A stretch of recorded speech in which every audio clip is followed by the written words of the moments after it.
United States to limit the number of terms that a member of Congress may serve for purposes of markup, and move that the committee report it favorably to the House. The clerk will report the bill. H.J. Res. 11, proposing an Without amendment. objection, the resolution will be considered as read and open for amendment at any point. The chair now recognizes Mr. Moore for an opening statement. Thank you, Mr. Chairman. According to U.S. term limits, approximately 82% of American citizens support congressional term limits. This includes 76% of Democrats, 89% of Republicans, and 83% of independents. The turnover rate for the House incumbents who attempt re-election typically is below 10%. Many voters believe that once in Washington, D.C., incumbents become permanent fixtures who are less responsive to the needs of their constituents. During the 117th Congress, the average length of service for members of the House was 8.9 years, or 4.5 House terms. And the average length of the service members of the Senate was 11 years, or 1.8 Senate terms. This proposed constitutional amendment, H.J. Res. 11, would establish limits of 3 terms for members of the House and 2 terms for members of the Senate. Congressional term limits are designed to restore competitiveness in the election process. Each House member, for instance, receives nearly $1 million per year for franked or free mail, staff salaries, and office and travel expenses.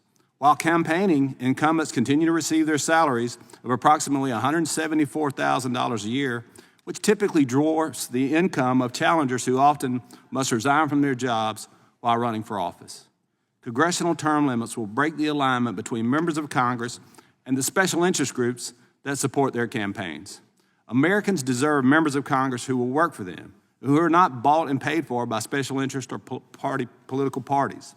This proposed constitutional amendment would put an end to seeing career politicians in Congress and return this body to its representative intention of a citizen legislature. I urge support of this proposed constitutional amendment, and with that, Mr. Chairman, I'll yield back. The gentleman yields back. The chair now recognizes the ranking member, Mr. Nadler, for an opening statement. Thank you, Mr. Chairman. Mr. Chairman, to begin with, I'd like to point out that we already have term limits set forth in the Constitution. They're called elections. I've long opposed artificial term limits for members of Congress because such term limits are fundamentally undemocratic by placing an unjustified limit on voters' preferences for candidates. While I can understand the superficial appeal of term limits, it is up to voters to determine who gets to represent them and for how long. Term limits would also lead to an inexperienced revolving door Congress that is even more susceptible to political brinkmanship and short-term thinking at the expense of long-term policy solutions. A lack of institutional knowledge and expertise resulting from inexperienced legislators would leave Congress dependent on and at the mercy of outside forces, including corporate lobbyists and the other 2 branches of government. Also, there is a risk that, as members approach the end of their final terms, they might feel less accountability to their constituents because they would no longer face the prospect of defeat at the polls.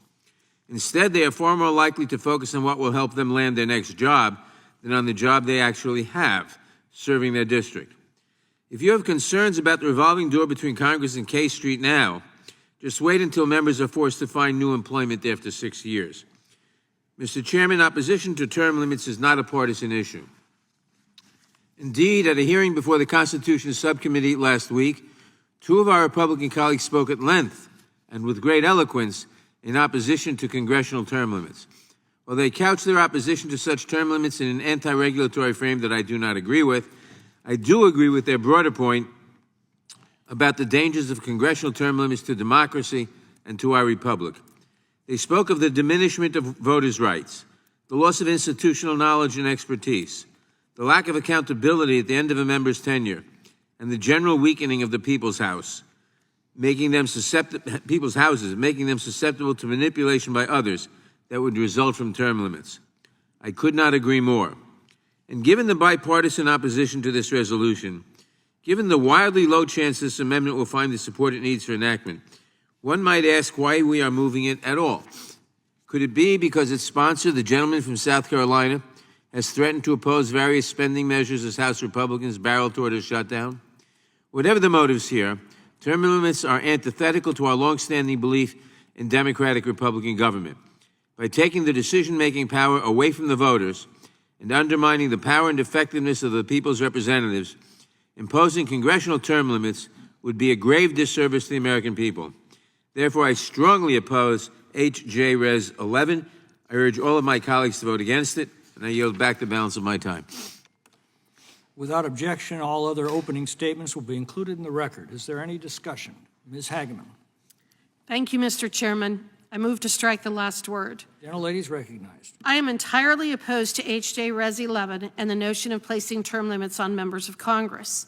I understand the frustration not only of members of Congress, but of our constituents. We are all tired of career politicians making promises every 2 years, then failing to deliver and blaming someone else or something else for that failure. This policy, however, is misguided, misidentifies the source of the problem, and provides the wrong remedy. The real threat to the rights and liberties of the American people isn't found in our ability to vote for our representatives, but in the exponential growth of the unelected, unmovable, and unaccountable federal bureaucracy that has exploded in size and power over the last several decades. These bureaucrats, who are nearly impossible to remove and are encouraged to become career officials through benefits like pensions, have been allowed to burrow into the undergrowth in D.C., yet have never been vetted, interviewed, or approved by the American people. In other words, they have never received a single vote, yet wield massive amounts of power. These officials make policies without being held accountable to any particular geographical or philosophical constituency, and are never held responsible if they do something which goes against the needs of the American people, which they routinely and intentionally do. Unlike members of this body, if we do something wrong or something which our constituents do not agree, we can be voted out of office. This is in and of itself a term limit of time served. The founders clearly established the primacy of the legislative authority through the long list of enumerated and implied powers granted to Congress as compared to the brevity of the powers granted to the executive branch in Article 2. The framers of the Constitution, when debating congressional qualifications, actually discussed term limits because of their inclusion in the Articles of Confederation. After such debate, however, they were dropped during the convention process. Today, bureaucrats often serve in the same agency for their entire professional career. These same officials gain subject matter expertise and institutional knowledge, all the while having been delegated more and more authority by this very body. As a freshman member, I am aware of how different D.C. is. Our body is unlike anything in the private sector. Getting to know the ins and outs of the federal bureaucracy, let alone getting a handle on the copious amounts of rules and regulations it pushes out, is even more difficult. Limiting a House member to 6 or 8 or 10 or even 12 years risks creating a body that is unprepared to legislate, let alone hold administrative officials accountable, something our constituents are expecting us to do. Such an approach will actually make our elected representatives less accountable, not more. Is Washington, D.C. broken? Absolutely. The odds are stacked against the American people in a government which has grown too big and too powerful to control and instead now controls us. But undermining and weakening the only branch of government that is directly elected by the American people is the wrong approach. As I mentioned, I understand the frustration that is at the heart of my colleague's proposed constitutional amendment. I'm willing to work with him and anyone who supports changing the way D.C. operates by working on legislation that properly identifies and targets the source of the problems we face and prescribes an actual remedy. This could come in the form of term limits for bureaucrats or other measures to ensure accountability and oversight over these unelected officials. I am working on legislation to term limit bureaucrats and would invite all of my colleagues to join me. Reform is necessary, and it should come from the people who are actually elected by the American people. The only directly elected officials in town should not become the target. It should be those who are unaccountable. I want to close by reiterating that term limits already exist through elections. The founders laid out what the qualifications are for running for office.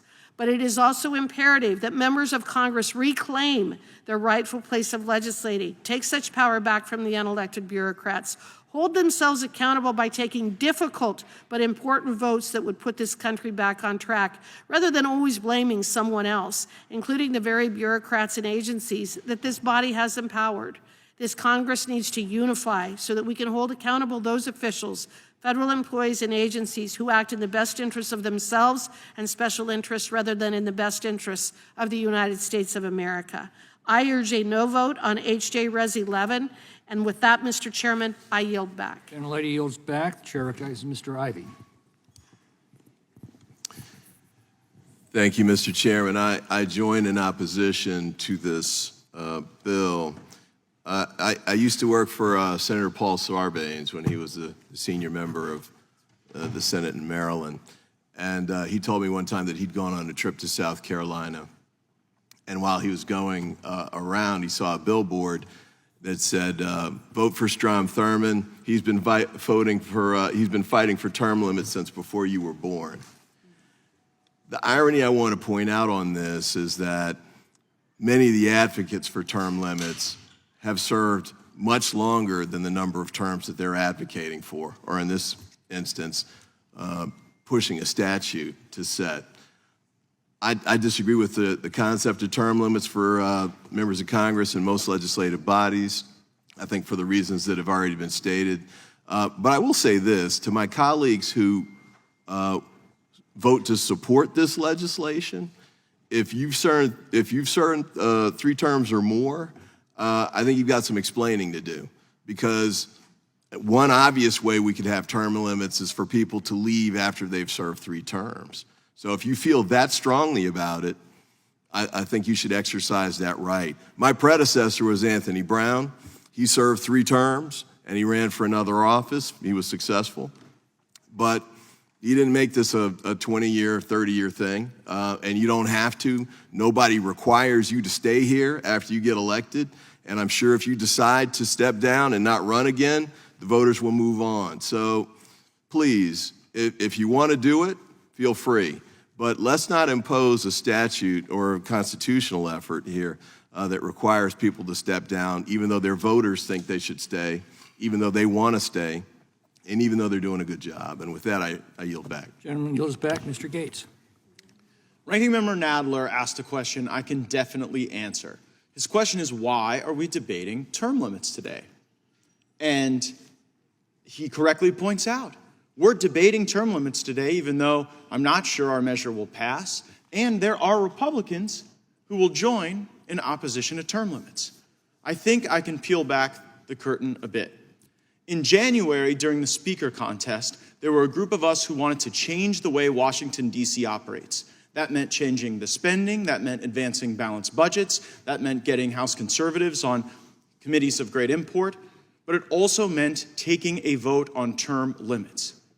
We required it. Speaker McCarthy agreed to it. For the last 8 months, he's been in breach of that agreement. And just weeks ago, I took to the floor of the House to serve notice of that breach, to inform Speaker McCarthy that if he did not hold a vote on term limits, which we will have today, that he would face a motion to vacate. Well, it seems that those remarks may have animated Speaker McCarthy, because here we are taking this vote. And while I acknowledge it may not pass, what even the opponents of term limits must acknowledge is that term limits are wildly popular in every zip code in America except 202, the Washington, D.C. zip code. You go to almost any place in the country, throw a rock on Main Street. Chances are 8 and 10, it's going to hit somebody who's in favor of term limits. But politicians aren't. I want to address some of the reasons why I think term limits would give us better government. And I'm one of the members here who served in both systems. And I will acknowledge that both systems have benefits and drawbacks. But in a term limits environment, you get more fresh ideas. Far too often in Washington, D.C., we revert to a failed and often corrupt muscle memory on how to do things, because you got a lot of people here who've been doing them for 10, 20 years, sometimes even longer. So people who are not beholden to the Washington way of thinking will naturally have a more dynamic manner in which to come up with fresh ideas.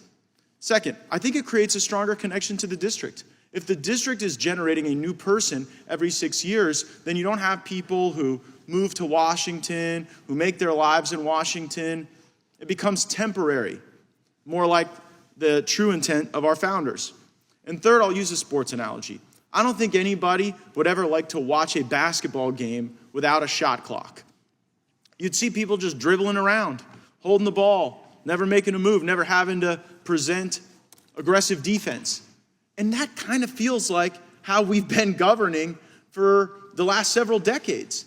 We just govern by omnibus bill and continuing resolution. And so if you have a shot clock, If you know that you get 6 years in the House, may go on to the Senate for a little bit more public service, but 6 years in the House, that's going to force people to actually compromise more, to take half a loaf. And by the way, I know that having been in that system. When I was in the state legislature, if there was an issue I cared a lot about, maybe animal welfare, cannabis reform, I would be willing to take less than what was perfect because I knew I only had a certain amount of time there to contribute to that process, and I wanted to make, I wanted to be directionally correct in terms of the policies of our state.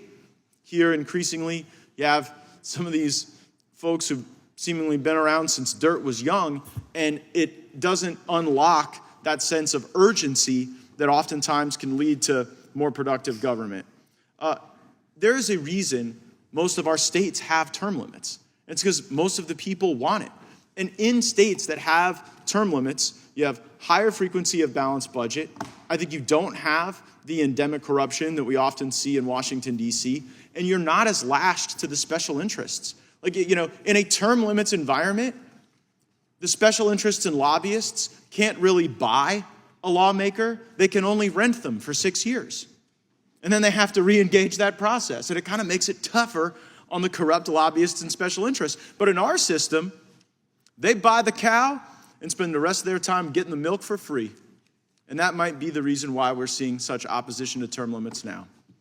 I believe we can have open, honest, transparent government, and we will have this vote, not because it's a comfortable thing for a lot of people to take it, because people are going to be taking a vote that is on the opposite side of like 80% of the country when they vote against this. Will but at the least gentleman we'll be able yield? to have that vote. Sure, I'll yield, Mr. Ivey. How many terms have you served? Oh, yeah, I'll get to that. I served 3 terms, but here's the deal. A lot of us who've served that amount of time, we actually want to shorten our own sentence, but we don't think our district should have to unilaterally disarm. Right, I think that tell you what, if we could get universal term limits, will the gentleman yield? Well, I'm afraid I'm out of time, but I'd love to continue the conversation. There's nobody else in your district who's capable of serving in Many more, Congress probably far more capable than me. The voters did send me here to the tune of 70% of the vote, but I do think that if everyone had the same standard, we all live, you can't really be advocating for us living by different rules in different districts. Let's just all live by the same rules. I yield You back. can retire whenever you like. Gentleman's time has expired. You'd like that, wouldn't you?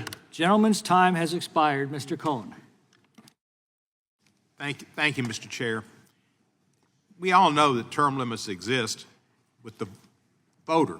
You're on the ballot, and the voters have a choice. And if you have this artificial term limit put in, then the voters, the only person they don't have a choice in choosing is the person with the most experience and a record of where they've been on issues which the people want to know about. That's the person who they wouldn't have an opportunity to vote for.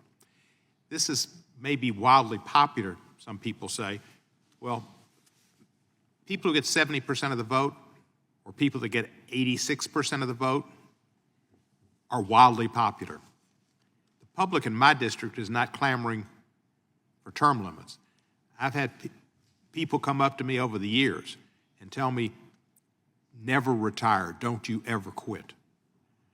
They support me because I'm responsive, I know the issues, I stand up for my district, and I'm not beholden to lobbyists. To suggest that everybody in this Congress is beholden to lobbyists and they're rented and they're bought is wrong.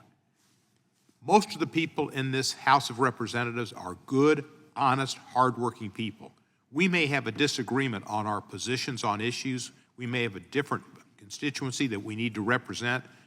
But most, I would say 90% of the people here are scrupulously honest, hardworking, and care about their jobs. And to suggest that they're rented or they're bought is a wrong statement to make, and it besmirches this entire body. But then people who want to shut down the government and who didn't want the election to be carried out in the Electoral College and tried to work with the previous president to get around democracy and to trample on it and to try to take over the Senate and hang Mike Pence were the kind of people that could easily come out and say they're for term limits because it sounds good and they're just trying to get the people on their side when they're not on the people's side.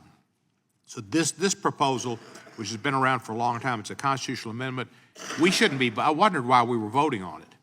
It made no sense, but if this is part of the ransom that was held by the 15 or 20 people who are holding this country hostage right now by not agreeing to have a continuing resolution that will pay the military, that will pay your individuals at TSA who will have to work but not get paid, who will pay your federal employees who have to work but won't get paid.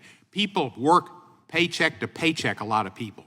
They're going to have to work essential services, but they won't have any money to pay for their bills, their children's bills, their school bills, and the folks who are shutting down the government don't care about them. They may claim they care about them, but they don't care about them in practice because they're saying work and don't get paid, while we stand up here and claim we're fighting for a balanced budget, or we're caring about how much money's in government. And the money they're against in government is the money that goes to the poor kids who don't have parents that can afford to give them food that they need in schools, food to sustenance during the day, that need help in education because they have disabilities. They don't care about those people. They want to cut those programs. They want to cut housing for the poor. Those programs they want to cut. But for the military and for taxes, where the rich get the best deal, they don't want to change that at all. So don't be misled by those people.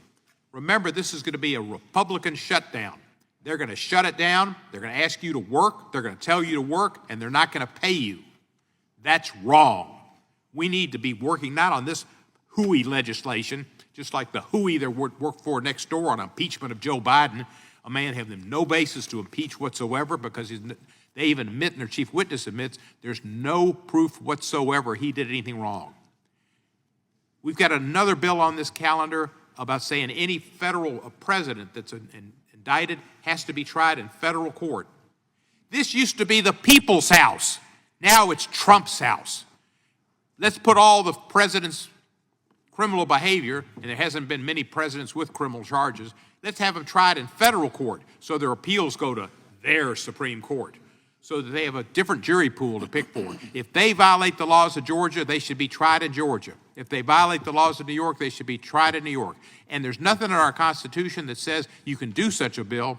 The Constitution spells out which cases go to federal court, and it's not the cases of your president who selects only the best people and who never lies and who never makes a mistake, quote unquote. It's not for them to have all their cases tried in federal court. That's unconstitutional too. This is hooey. Next door was hooey. What's going on the floor is hooey. There's a lot of hooey, too much hooey to go around. I yield back my balance of my time. Gentleman yields back. Mr. Nails. The desk. Clerk will report the amendment. Reserve point of order. Gentleman reserves a point of order. Amendment to H.J. Res. 11, offered by Mr. Nels of Texas. Page 2, line 6, strike 3 terms and insert. Without objection, the amendment will be considered as read. Mr. Nails is recognized for 5 minutes to explain his amendment. Thank you, Mr. Chairman. My amendment is very clear and simple. It's an amendment to H.J. Resolution 11 that would simply increase the number of terms for House members from 3 terms to 6 terms. 3 to 6. And I have a great deal of love and respect for my friend from South Carolina, Mr. Norman, but I agree with him. I agree, we need term limits, no question. But I believe there are several issues with the underlying resolution, and I think 6 years for a member of the House, I think it's insufficient. And I say that because I don't believe we have any members in our conference that serve as chairs of our committees that have under 10 years. Matter of fact, I don't believe we have a freshman, sophomore, or junior in our conference that serves maybe even as a subcommittee chair under the A committees. So my point is that I've been up here, 33 months. I guess I could say I'm still trying to navigate these treacherous waters up here, trying to find a safe lily pad to land on every once in a while, but we're continuing to learn. I guess you could say maybe a little wet behind the ears yet, trying to figure out how to deal with this swamp that we call Washington, D.C. So the idea that after 3 terms we're out the door, I think many members would probably say many of us don't have that skill set and that historical knowledge to manage some of our more complicated committees here, but I believe 12 years would be appropriate. By limiting the service in the House to 3 terms and service in the Senate to 2 terms, we are inherently saying that the House's work is less important than that of our Senate colleagues. With members in the House for only 6 years compared to staff and we got staff up here that have been here for decades, we would be leaving the country, quite honestly, to be run by those who have not been elected. There are other questions. How will committee chairs be determined with such little experience? How about the speaker and leadership roles? I think these are some questions that we have to ask ourselves. Therefore, I encourage my colleagues to vote for this amendment, which will limit the number of qualifying terms for House members to 6 terms in order to make it consistent with our center counterparts. 3 terms is not enough. I want to be very, very clear. I support term limits. We're just going to disagree as to exactly how long a member of the House should serve. And with that, I yield back. Mr. Chairman, Gentleman yields back. The chair recognizes Mr. Nadler. first of all, I withdraw my point of order. Gentleman's point of order is And withdrawn. second of all, I move to strike the previous question. You mean The last word. the gentleman seeks recognition to speak on the amendment. The gentleman is recognized. After all these years, I make that mistake. I'm opposed to this amendment because it does not fix the fundamental flaw with the bill. Term limits of any sort, aside from the term limits imposed by elections, by the Constitution, are contrary to the will of the framers. First of all, you need a constitutional amendment to do it. But second of all, as was stated before, term limits, I don't care whether you make it at 6 years or 12 years, are going to transfer power to the staff against the unelected, as opposed to the elected members of the House and Senate. And second of all, it will lead to members looking for their next job and possibly bending on various legislative matters with a look toward employment as a lobbyist or for some interest group, and that's exactly what we don't need. So it happens already, but this would greatly increase it. So I oppose the amendment as I do the bill. I yield back. Is there further discussion on the amendment? Mr. Massey. I move to strike the last word. Gentleman's recognized. I support Mr. Nail's amendment. I'm here in my 6th term, and I'm just now figuring out how the Rules Committee works. And if you don't know how the Rules Committee works, you don't know a lot about how this place works. And I'm not even going to claim to understand how it works half as well as the staff who work on the Rules Committee know how it works. So anybody who thinks in 3 terms you can figure out how this place works is still in the dark, frankly. And so I think the gentleman's point about putting the Senate on a stronger footing than the House is also a concern. Why should they serve for longer than House members serve? I think that's dangerous. We're looking to get jammed by the Senate here any day now by their spending bills, even though the spending and tax authority should originate in the House, as the Constitution says. But you may not know that if you've only been here 3 terms. Another point is you could be here 3 terms and never be in the majority, never really have any say. And because in the House, if you're in the minority, it's not like the Senate. You're not that relevant. It's a lot easier because the reporters don't even care what you have to say. They don't show up outside the conference after every meeting if you're in the minority. So I think it's a good idea to extend it to 6 terms, and for this and Would the other gentleman reasons, yield? I will yield to the ranking member. Well, thank you. I think you just said that you've been here 6 terms and are just learning how the Rules Committee operates. Under the Nels Amendment, you would be out before completely learning how the Rules Committee operates. So the Nels Amendment is not an improvement on the bill itself. If reclaiming my time, if the ranking member would like to modify Nels' amendment to change 6 terms to 8 terms, No, I would oppose the amendment as I will support oppose that the as bill. well. And I have supported bills, term limit bills that have 6 terms for the House.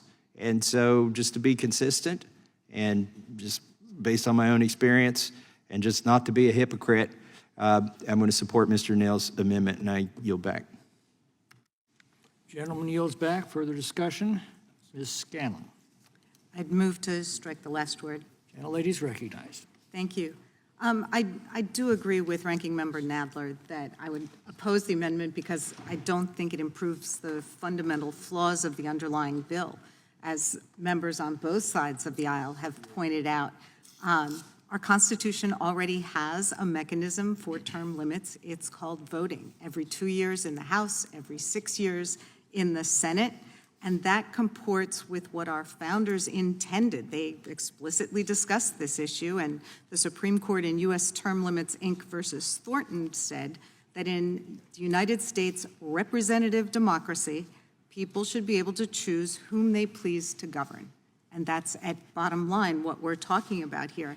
We've all seen in this Congress, for example, that there are some people who, after decades of service, still have very much to contribute, both in institutional knowledge, in fidelity to public service, and we've seen those who have just been elected who never should have been here in the first place and probably should be removed.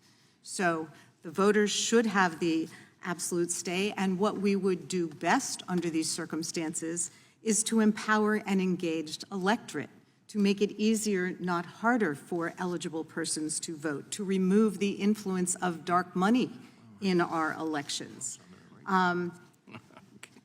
You know, that is where I think we should be focusing our attention. I do want to thank the gentleman from Florida for making clear the origin of this amendment. He said it is wildly popular in the polls. And that is what we are seeing this week. Last week in Congress, we are voting on things that are wildly popular in certain polls, rather than on actually doing the hard work to fund the government, which requires people to work together across the Senate, across the House, across the aisle, rather than migrating to the most extreme elements in the chaos caucus. So with that, I would yield back. Would the gentlewoman yield? I already yielded back. Apparently not. Further discussion, Mr. Johnson. Yes, I want to thank the chairman for yielding that. Move to strike the last word. This is a really important discussion, and it's one that's long overdue. I got to Congress, Mr. Gates and I came in together in the same class. We've been here, we're on our 4th term. We have filed term limits bills ever since we got here. I think, if my memory is correct, I think the first bill that I sponsored or co-sponsored was a term limits bill. We have never had a hearing, so far as I know, in the modern era on the subject, at least not so long as I've been involved, and so this is a day that's a long time coming. It's an important conversation. Some important points have been made here, and I appreciate Mr. Nell's amendment that in his mind, the best case scenario, for at least for the House, would be 6 terms as opposed to 3, as the current bill stands. I have to confess, I'm not exactly sure what the magic number is, but I do believe the principle is the right one, and I think this is a healthy debate. I'm under no illusion, like Mr. Gates said, that this is going to pass and become law anytime soon, but I think it's something we need to talk about and duly consider, and here's why. Because we all know that we're living in unprecedented times. We're only 247 years into this grand experiment in self-governance, and as a constitutional law attorney, I spent my career there before I came to Congress, I think a lot about what the founders intended. One thing we all should agree on, what they certainly intended, was that this body, which we've become the greatest legislative body in arguably in the history of the world, that it would be composed of citizen legislators, not professional politicians, career politicians, that people in their era, in their mind, you would have people from broad walks, different walks of life, different skill sets, sets of experiences, life experiences. They would bring different levels of acumen to the table, but they would all have things to contribute, and they would come to Washington and serve for a period of years, and then they would go back to their real life. They would go back to the blacksmith shop or the farm or the law practice or whatever. That has become an idea of the past, and I think it's hurt the institution. If you look at the polling right now across the country, I mean, we have record low approval levels of Congress, and also all of our institutions of government. Right now, we could all agree, you go home, if you did town halls and over the district work period, you probably heard a lot of what I've heard. We can't trust government. We can't trust any institution of government. Part of which, since we're here in the Judiciary Committee, and this is under our jurisdiction, Part of the reason for that, the big problem, is the weaponization and politicization of the Department of Justice, by the way, that, there's a two-tiered system of justice, and they see special treatment for the mighty and the powerful like the Biden family, and overly aggressive prosecution of the president's political opponent, Mr. Trump, by way of one glaring example. We're having a hearing simultaneously over an oversight about the staggering level of corruption and then cover-up of Hunter Biden and the Biden families profiting off their office and their family brand. All that is to say that the only way, these are desperate times, and desperate times call for desperate measures, and if we're going to restore the people's trust in the institution of Congress and in government itself, maybe the time has come for term limits. I certainly think it has. Let me read you one quick synopsis. There was an article from the Heritage Foundation in 1994. This idea has been bandied around about. They say skepticism about and distaste for long-term political careerism are central to the American experience. Term limits were contained in America's first governing document, by the way, we forget, the Articles of Confederation. They do not appear in the Constitution. Why? Primarily because its drafters saw them as, quote, entering into too much detail for a short document. It wasn't that they were opposed to it. They were trying to keep the Constitution concise. Several modern presidents have supported congressional term limits, and since the Constitution was amended in 1951 to limit presidents to 2 terms, many political scientists have observed that congressional term limits could cure the imbalance between these 2 branches of the federal government. The American people are in favor of the concept, and here's why in short summary. It prevents people in power from becoming too powerful. That's the beauty of our republic and representative government, a government of the people, by the people, for the people, and their duly elected representatives, and also it better reflects the will of the people, because then you do allow them to bring in new people, new ideas, fresh ideas. I also served in my state legislature. We had term limits in Louisiana, and I think it serves the body well. And you've seen a revolving group of leaders and people come in, and fresh faces and new ideas, and I think that's healthy. I think it's good. And at the end of the day, I think ultimately it will help us restore trust in this institution. And to me, that is a root problem that we all need to be working on. So for all those reasons, I'm still thinking about the 6 terms, Mr. Nels, but I appreciate you lending that to the discussion, and I think through this process we'll come with the right number. I'm out of time. I yield back. The gentleman's time has expired. Ms. Dean. Thank you, Mr. Chairman. I move to strike the last word. Gentlelady's recognized. Thank you. I rise in opposition to H.J. 11, and I also rise in opposition to this amendment for the repeated notion that we are talking about a possible constitutional amendment. It should not be done lightly or frivolously. Although I want to compliment Mr. Nels for offering this amendment, because it does at least even up that lopsided nature of the original bill, which would have members of the House out in 6 years and members of the Senate out in 12. So I applaud that part of it, but I still am opposed to all of this for very simple reasons. We are term limited in multiple ways. Number one, some of the gentlemen who are speaking here in favor of term limits and in favor of whether 3 or 6 in the House are beyond that. They could self-term limit. They could not run for election again. Stand up, be that independent soul that says you're right. We need fresh ideas in here, fresh blood, self-term limit. Number two, we're term limited by our voters. We stand for elections. Our voters decide. It is their choice who is going to be their closest representative, their closest federal representative. So voters, I don't want to take that choice away from voters. Now, I recognize that there are some states that have terribly gerrymandered districts, so some voters really don't get a say. They're given a representative, and they're told who it's going to be. So we need to fix gerrymandering. We need to fix dark money in elections. I was thinking about it. We can all think about a few members who we think should not be here, wish they were term limited out. But think about those who were not term limited out. Would we have wanted John Lewis to have left in 6 years? Would we have wanted Elijah Cummings to stop giving to this body, to this country? Both of those men, their spirit of service, of ethics, of equity, their wisdom and their passion for the Constitution, the rule of law, and this country, their love of country. And for those who just said on the other side, citizens keep railing that they can't trust government, they can't trust the institutions.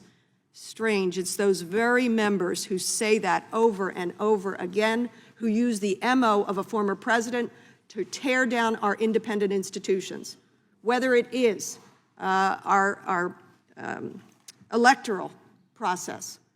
They tried right up to the election, and then, of course, after the election, to tear down faith in our free and fair elections. Wrongly.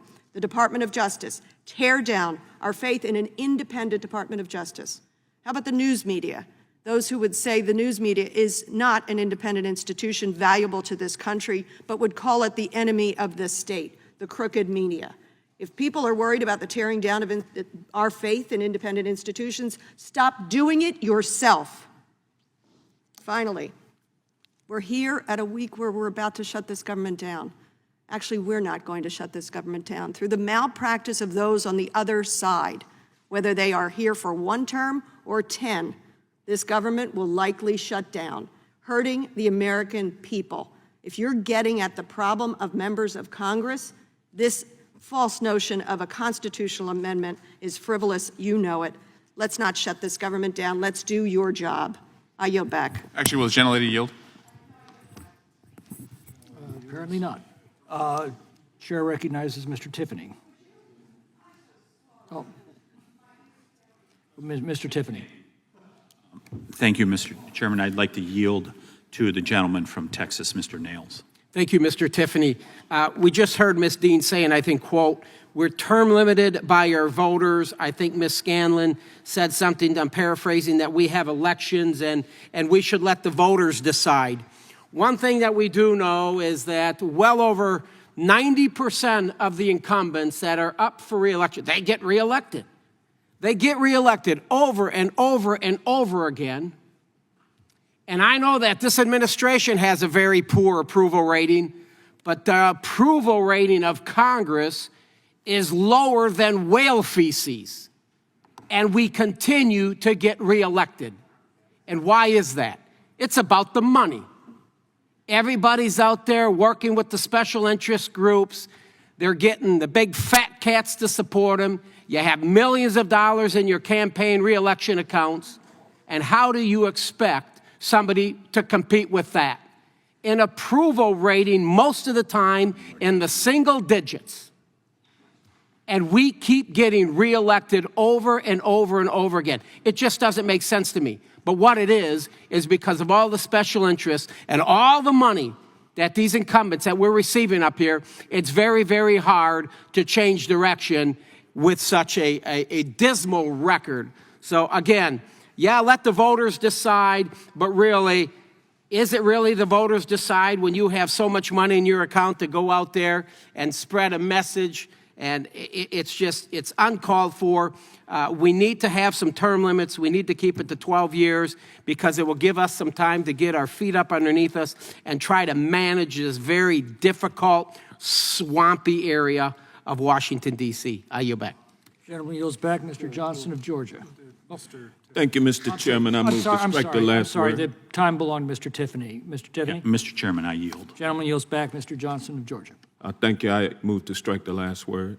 Gentleman's recognized. And, Mr. Chairman, some may be surprised that Hank Johnson is in favor of term limits, but not for myself, only for United States Supreme Court justices, and for the very reasons that my good friend Mr. Gates talked about. I mean, it's an opportunity when you because we don't have lifetime tenure like Supreme Court justices do. We are term limited. We serve at the will of the voters every 2 years. We come up for a referendum on whether or not we come back, and I respect the intelligence and the intellect of the voters for making decisions to send us back, while I do admit that there is too much dark money in the process. And that dark money, by the way, was unleashed by a lifetime tenured United States Supreme Court. That's why my friend Representative Schiff and I, along with other members of this body, last week filed the Term Act, which would establish term limits for Supreme Court justices, because they are the ones who now are existing based on the corrupt lobbyist and special interest spending that is done on them. Taking luxury vacations, flying around on private jets, getting your mama's house paid for by a billionaire, and then your mama staying rent-free for the last 10 years in the house, getting your sons or your godsons or nephews tuition at a private swank school paid by a billionaire, the purchase of a luxury recreational vehicle, which would never be seen in a Walmart parking lot, by the way. All of these things brought and paid for by special interest who have infected the United States Supreme Court now. So I agree that term limits are necessary to make sure that there are fresh ideas always coming onto the court as opposed to folks parading around as originalists when it suits them. Also, term limits provide a stronger connection to the people, accountability, in other words. We have a Supreme Court that is unaccountable, no connection to the people, not anybody hanging out in a Walmart parking lot, just somebody perpetrating that they are. They're so far removed, going to luxury, all-male meetings. It's just pathetic. Endemic corruption has taken hold on the United States Supreme Court. That's why we need term limits there. But I agree with Mr. Massey. After 6 terms, you're kind of just getting your feet wet, and you're starting to understand how this place operates. Now, I believe that our citizens should always have the ability to bring us home if they think that we're doing a bad job. But if they feel like they're being represented, we need to have the ability of the will of the citizens to be recognized and deferred to. So I rise in opposition to the underlying bill as well as the amendment, and with that I want to yield the balance of my time to Mr. Swalwell. I do find it comical that there's a conversation among my MAGA colleagues that they would be interested in leaving this job through a term limit, because for the last 6+ years with Donald Trump in the political ether, I've seen them make a number of decisions where they put their job over the country, where it appears to me that there's a fear that you couldn't get another job because you're afraid of doing the right thing and then being primaried and losing your job. And I'm not just saying that because that's the hot take that I have. That's what you all tell us privately. We've talked to you, and you've told us, I don't like what Donald Trump did with Russia. I don't like how close he is with Putin. I don't like that he tried to burn down the Capitol and made us all run for our own safety.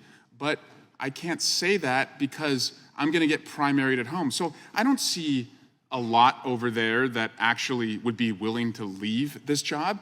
You do everything to keep this job. You put the country at risk to keep this job. So this is nonsense that you would even be willing to put a term limit on yourself, because all you have to do is the right thing, and then you'd show us that you're serious. The gentleman's time has expired. Mr. Issa. Thank you, Mr. Chairman. I think Mr. Swalwell was agreeing with the opposition to term limits while being a little more disagreeable than we all should be, and I regret that. Sorry about that, Darrell. Well, I regret it because, in fact, this is an incredibly serious discussion. Mr. Swalwell and I both come from California. We had an experiment in term limits, and although it still exists, it had to be modified, and had to be modified because we had no expertise and because the revolving door became an epidemic. When you only had 6 years, and the same will probably be true in 12, you're always looking for that next job. You're looking for the next thing in your career, so if you can't jump to this, you jump to that. So if you look at our members of the Assembly for the entire period of the 6-year term limit, what we find is we find people who are everywhere in government or in lobbying, and the Assembly was simply one of the steps they took. Now, having said that, I have a different reason for opposing the underlying bill and the amendment. And it's not because I didn't willingly leave here after 9 terms. It's because I served with people like Henry Hyde, Nancy Pelosi, Jane Harman, the list on either side, Don Young. I've served with men and women of the House, with people who made a decision to remain here for all the right reasons. I may have disagreed with some of them on one side or the other. Heck, I disagree with some in my own party from time to time. But they were institutional. I served with John Dingell, and as a freshman with John Dingell, the longest-serving member on the Democrat side, and Don Young, longest-serving member on the Republican side, I had the honor to serve with both of them. Their institutional memory as part of the collective has a value that you cannot replace if you give it away through this amendment, either of the amendments, the underlying bill or this. And I would say this, those who study, those who are here for a short time, and those who are here for a long time, all know that the average length of time that somebody is in the House is about 6 years. Some less and many more. But the many more every 10 years face a redistricting in most cases, face other challenges. Many of the members that I lament losing, like Howard Berman, lost to one of his own members in a redistricting, and I miss him. And if he were still here on this committee, we would have a wonderful piece of institutional memory and somebody who knew how to work on his side when appropriate and across the aisle when appropriate. So I'm speaking as someone who left the House, has only been back here, I'm only in my 2nd term back here, someone who's given an exemption in this thing that effectively goes past my natural and desired retirement. I'm speaking because I don't want to lose that institutional memory. I know the value of it. And for those who talk about extremists on either side of the aisle, they are very, very often members who have not been here that long. And many, many members over time realize that the vast majority of legislation that ever becomes law is bipartisan.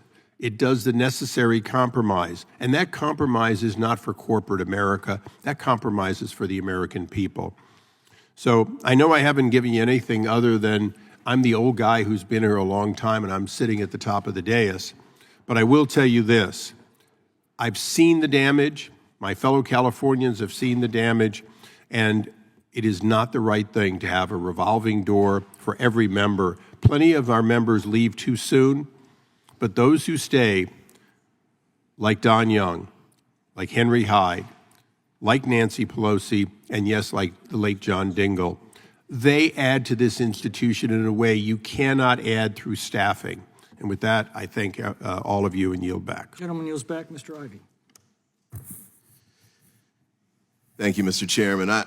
As one old guy to another, I'd like to associate myself with Chairman Issa's remarks there. Let me say this. I do think that opposition, regardless of whether it's 6 years or 12 years, is the only way to go on this issue. And a couple of reasons have already been stated. I've stated some already, but just a couple of quick points. One is, as a former staffer on the Hill, I'd like to just put that perspective on there too, because one of the things that is important is we don't want to have the staff running the show here. And having staff with outstanding talent, institutional knowledge, and the like is important. It's great to have people you can turn to for that. But I think it's important to understand that if you're turning everybody out in 6 years or 12 years, you're not going to have, as Chairman Issa was just saying a moment ago, members who've been here long enough to develop that expertise themselves. And so what you're going to be left with is people turning to the staff to help basically run the show. The other piece of that, too, that's also problematic, and I'm a former lobbyist as well. And so one of the things that happens with staff who've stayed a long time and then leave is they go become lobbyists. Now, if you don't have members who've been here long enough to have develop that kind of deep institutional knowledge themselves, the other source they're going to turn to is the lobbying community. And I don't know really anybody, I could be wrong, but my friends on the other side of the aisle over there, I don't know any of you all think that that's a great way to go. We don't necessarily want to have people who've been here for such little amounts of time that the lobbyists and the staffs are the place they have to turn to actually get that kind of information, as opposed to colleagues who've been here, as Chairman Issa mentioned, 20, 30 years themselves.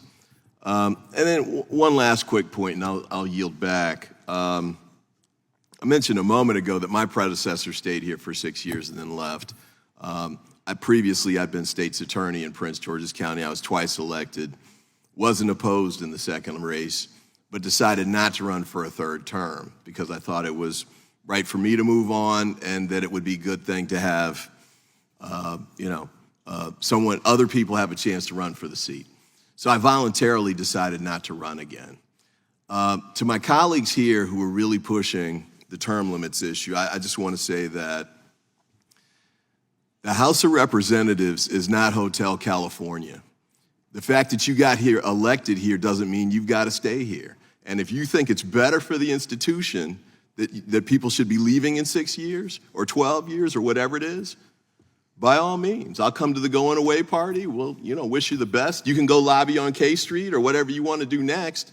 But imposing that through a constitutional amendment, I think is the wrong way to go. And one last point, I forget who, somebody said that 90% of the people who run for re-election get re-elected.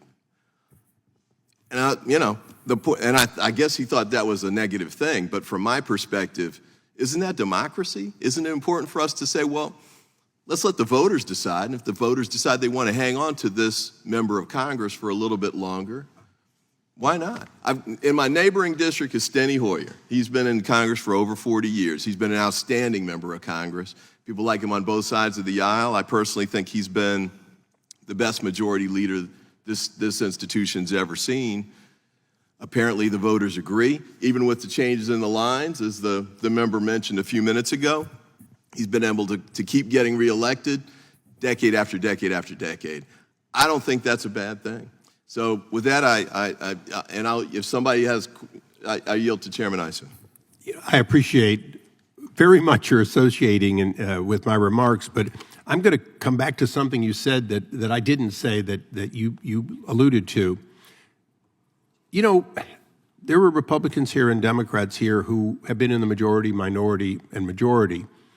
And it's an oddity that Steny Hoyer and Congresswoman Pelosi, and quite frankly, our team on our side, those speakers, Speaker McCarthy and Speaker Pelosi, they were at the top. We lost the majority, and they, in no small part, were the ones that organized their respective party to retake the majority and then led. And I think, in a sense, if nothing else, this amendment ignores the idea of the leadership that we choose. Almost habitually are those people who can bring us together, and they've learned to do it usually over a number of years. So I think I named a lot of names that were not, chairs, or were chairs but not speaker. Thank you for letting me, reminding me that our leadership is made up of those people that we would lose. Gentleman's time has expired. Is there further discussion? Mr. Roy. Thank the chairman. I'd like to speak in support of the underlying bill, and I would also like to speak in support of the amendment. I will vote for both, and there are a variety of reasons why. First of all, the Congress is disastrously broken.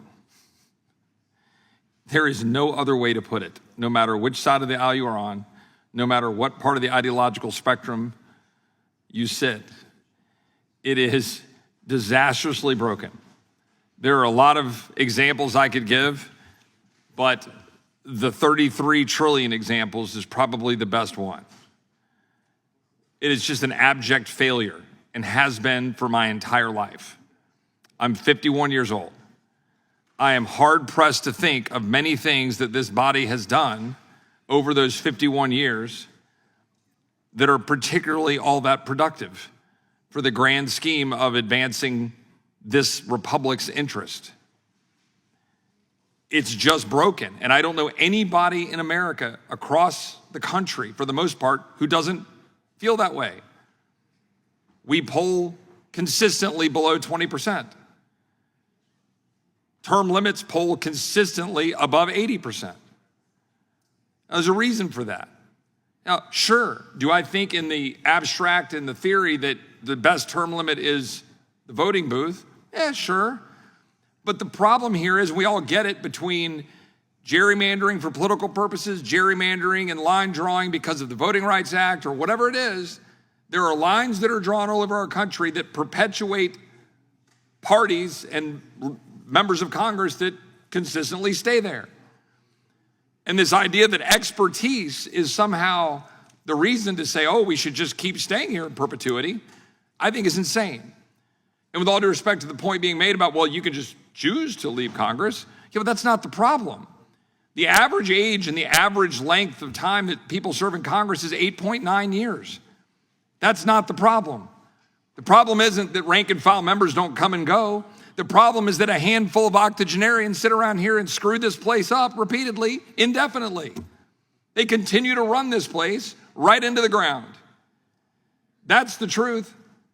And we just reward it.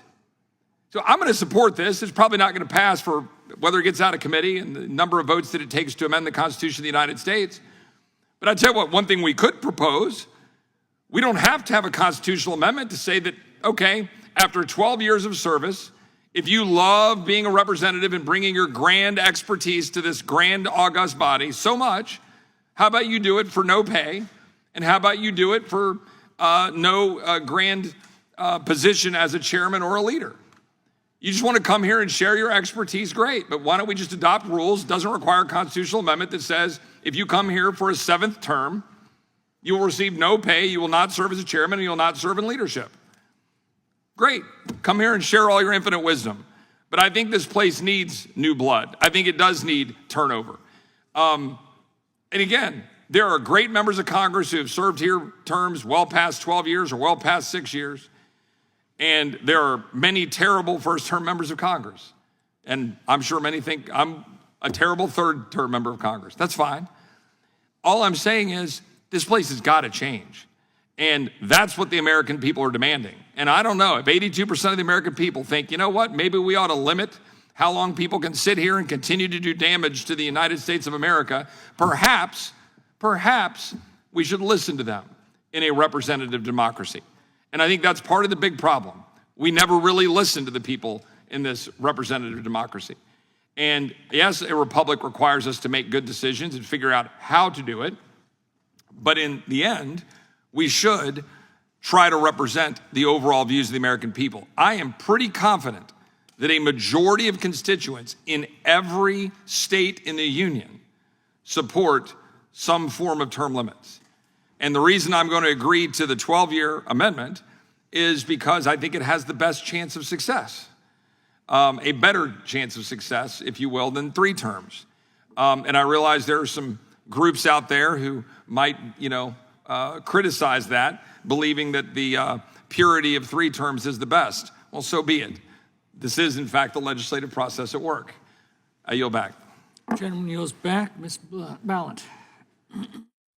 Thank you, Mr. Chair. I want to start by saying I love this country.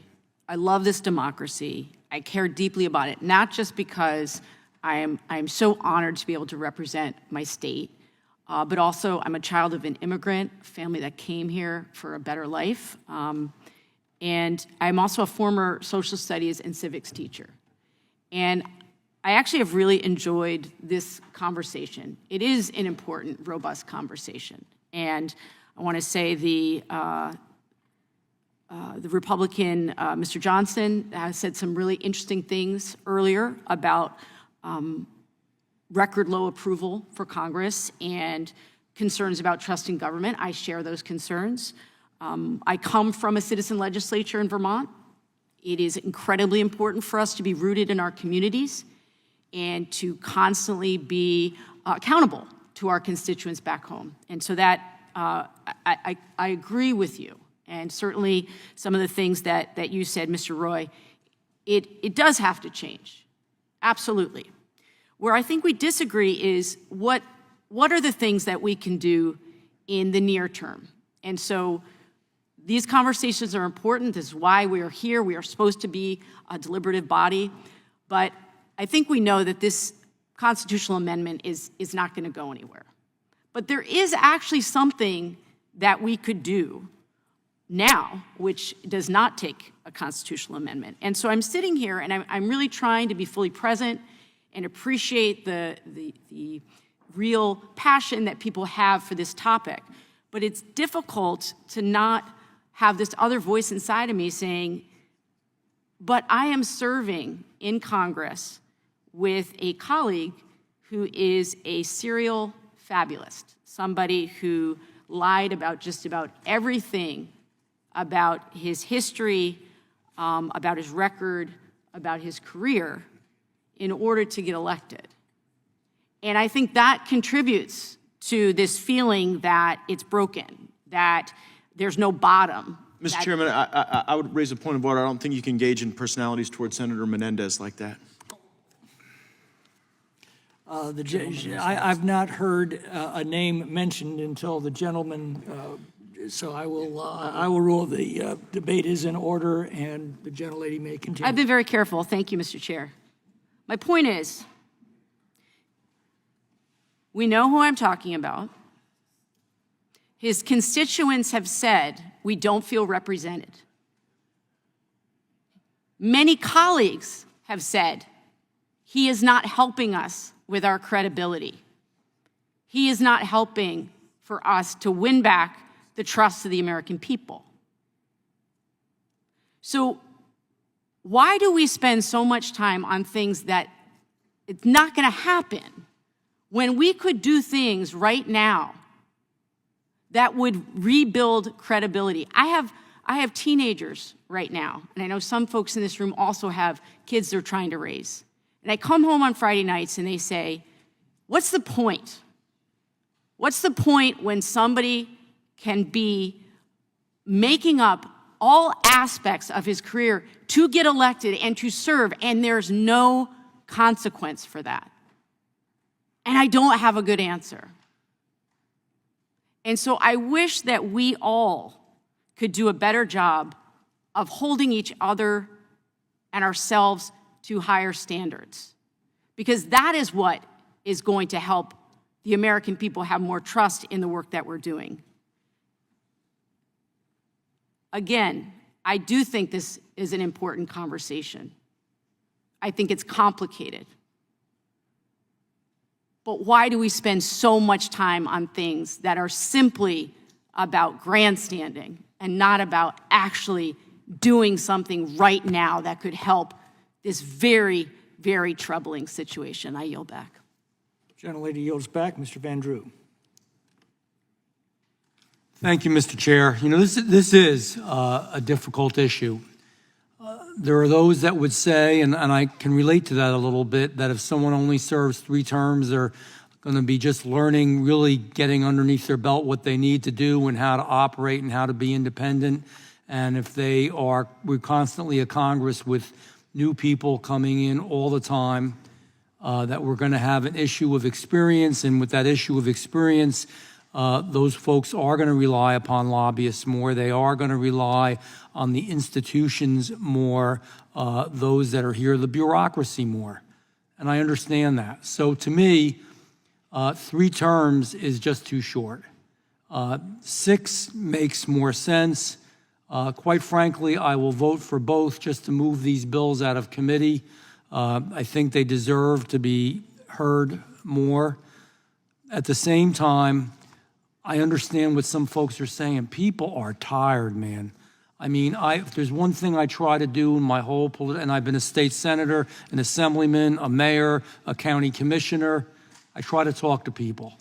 And I know a lot of folks don't do that as much as I do, but I do. Every single day, I call a certain number of people on the phone when they've expressed concerns about things, or talk to them on the street. And I'll tell you what, I'm sure there are many folks that do that, but the bottom line is people are sick to death of it.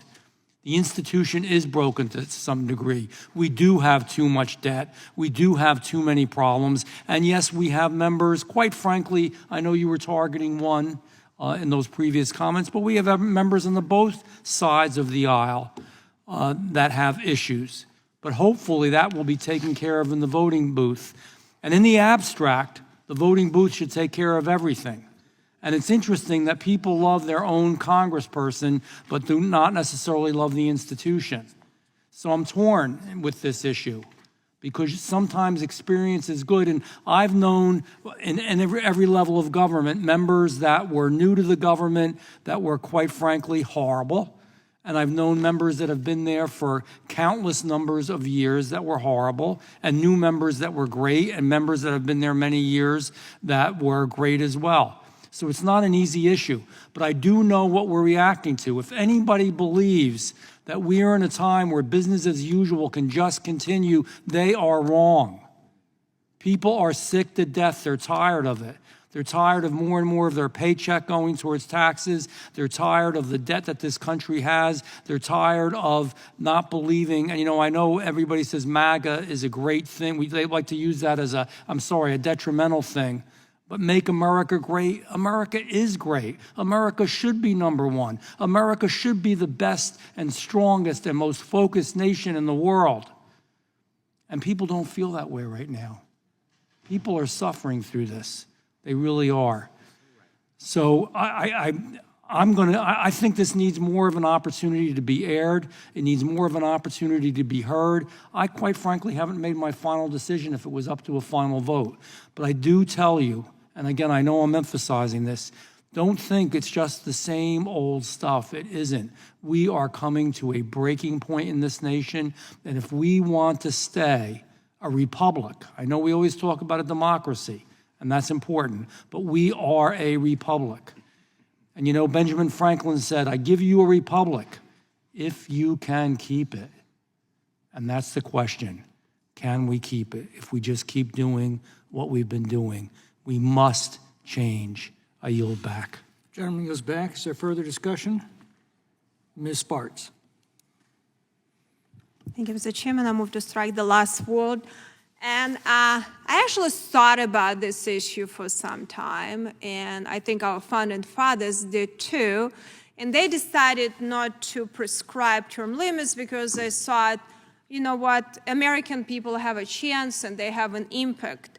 Unfortunately, since founders' fathers thought through all of these processes, a lot of negative things happened. They never thought about 16th and 17th Amendment, where now a lot of senators don't even remember where their states are located, or maybe don't have capacity to remember, or how much money is spent now in D.C. and how much money go in political PACs and how expensive this election became. So I think considering the amount of money that invested in these races, I think have shorter term limits actually would be better, because that this big special interest group wouldn't be as much interested to spend money, and actually maybe some person, good American with good intent, would be able to win in some of these races. Not only people that are able to raise money and have their own money. I think this has become a huge problem. And don't worry, guys, you're still going to get all your pensions even in 6 years. So you'll be all good, set to go, which is ridiculous that we even have pensions. This is actually a duty, not a, it's a service. It's like a tour of duty. So I think it's good. And another thing I would like to add, honestly, this job is a hard job, and it's meant to be hard. And you know what? The longer you stay here, I think you have the two things. You become part of this swamp, or you completely give up. So I think you have, as a human being, so much time and energy to do.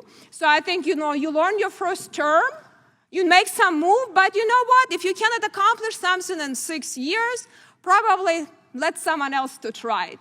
Otherwise, we become run here by young kids, and some of them great kids, but you know what? If we run here by 25-year-olds that never had real life, and some people that have been there all their life, that also don't understand what real life is, we're going to be real in trouble, and we are. So I think actually this is something that we have to highly consider. I think fresh ideas, we have many Americans, millions of Americans that could represent here. Fresh ideas, fresh energy, fresh deliberation would be actually very healthy for this institution, that it's not run, it's top-down approach, but not run by big money, but actually we will be represented with the people, and people don't have to worry about as much about the next race, but worry more how we're going to save this republic, because a lot of issues here that we're deliberating shouldn't be a partisan issue, because there are some issues that will be very, disagree very much and debate very, very vibrantly. But there are some issues like national security issues, like border security, that we shouldn't have deliberation. We should actually start governing. So maybe people will not be afraid to stand up against the very powerful money machine and say, you know what, I'll do the right thing regardless of consequences, and we'll save this republic and protect these people. We have many Americans died for our freedoms and have this greatest experiment that ever existed in history of the world. And we have to remember, not just talk about it. I had one of our active military guys send me very interesting note that he did for memorial service of his fallen brother in Afghanistan. And it was very impactful for me when he said, it's not just words and tributes and all this different presentation we do, but how do we carry on with actions and our flag of freedom and our ideas and ideals forward, and stand up and fight for these issues and not being afraid. Big money machine pushing on us, status quo pushing on us, being being able to challenge our own party. It's very easy to blame the other side and do presentations and circuses here. Very easy, but actually challenge your own party and say, you know what? My party need to get up and put the money where mouth is, because we're betraying the American people. We're betraying a lot of heroes and doing a lot of presentation for the social media here where the country has some serious issues. And we might not agree on all of them, but we can find common ground if we want. So I think this legislation maybe help us to get stronger, grow backbone and stamina, and actually start serving the people that we're meant to be. Because as I said, there is no lobby for the people here. We're the only people, lobby for the people. And if we fail, our republic is going to fail. And I'm not ready to give up. So I urge my colleagues to support, but not to oppose this amendment and support this bill. The gentlelady's time has expired. Is there further discussion? I'll recognize myself for 5 minutes. I confess I'm a reformed drunk on this subject. I was one of just 2 sitting members of the California Assembly to endorse legislative term limits in 1990. They set a 6-year limit on the Assembly, and I supported them for the same reasons we've heard from the advocates today. I genuinely thought it would encourage more goal-oriented membership who are more skeptical of the bureaucracy and were more independent from legislative leaders. I won all of my debates just by saying, whatever the opposition says, just take a look at the California state legislature and tell me, could things possibly get any worse? And we all laughed and we all voted for term limits, and as karma would have it, I left the Assembly in 1992 when the term limits had no practical effect yet on the membership, and I returned 4 years later when they had complete and total effect. And the differences that I observed were absolutely jarring. They achieved the opposite of their intended effect. Instead of arriving in the legislature contemplating their political mortality, members simply arrived contemplating their next political move. They had no experience in state government, so they were far more dependent on the bureaucracy. And since their terms were limited, they were far more dependent on the leadership to assist in their next political move. Prior to term limits, members on the committees often had more experience with the subject matter than the bureaucrats who were appearing before them. A term limit stripped the legislative branch of this advantage, and it shifted enormous influence from the elected legislature to the unelected professional bureaucracy. Before term limits, there was a sense of loyalty to the institution and the process. Term limits destroyed all of that. Before term limits, the Assembly had leaders with experience that was commensurate to the Senate, and the Houses were fairly evenly balanced in terms of their influence. The leaders of the Assembly had equal or greater experience as their Senate counterparts. But after term limits, the Senate became the dominant House because that's where all of the experience accumulated. Some say the founders envisioned citizen politicians and term limits will restore that vision. Well, the founders served in many different offices and walks of life, but they were very serious politicians. George Washington won his first political office to the Virginia House of Burgesses at age 26. He left the presidency at 65. That's a career that spanned 39 years. John Adams was first elected as selectman of the town of Braintree, Massachusetts at age 31. He left the presidency in 1801 at age 66. That's career spanned 35 years. Thomas Jefferson was 26 when he was first elected to the Virginia House of Burgesses. He left the presidency in 1809 at the age of 64, 38 years. James Madison, first elected to the Virginia legislature when he was 25, left the presidency in 1817 at the age of 66, 41 years. Abraham Lincoln was 25 when he was first elected to the Illinois House of Representatives after he lost his first bid at age 23.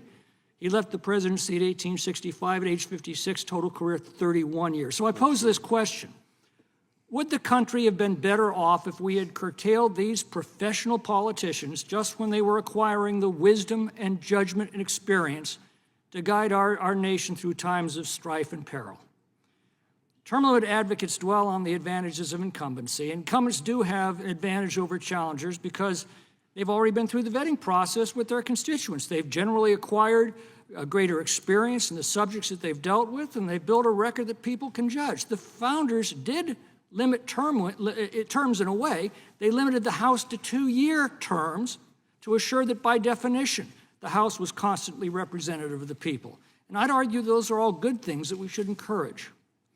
If my conservative colleagues, who mistakenly believe that term limits will improve the legislative branch, please look to states like California that succumbed to that siren song and ask yourself if you really want to send the Congress in that direction.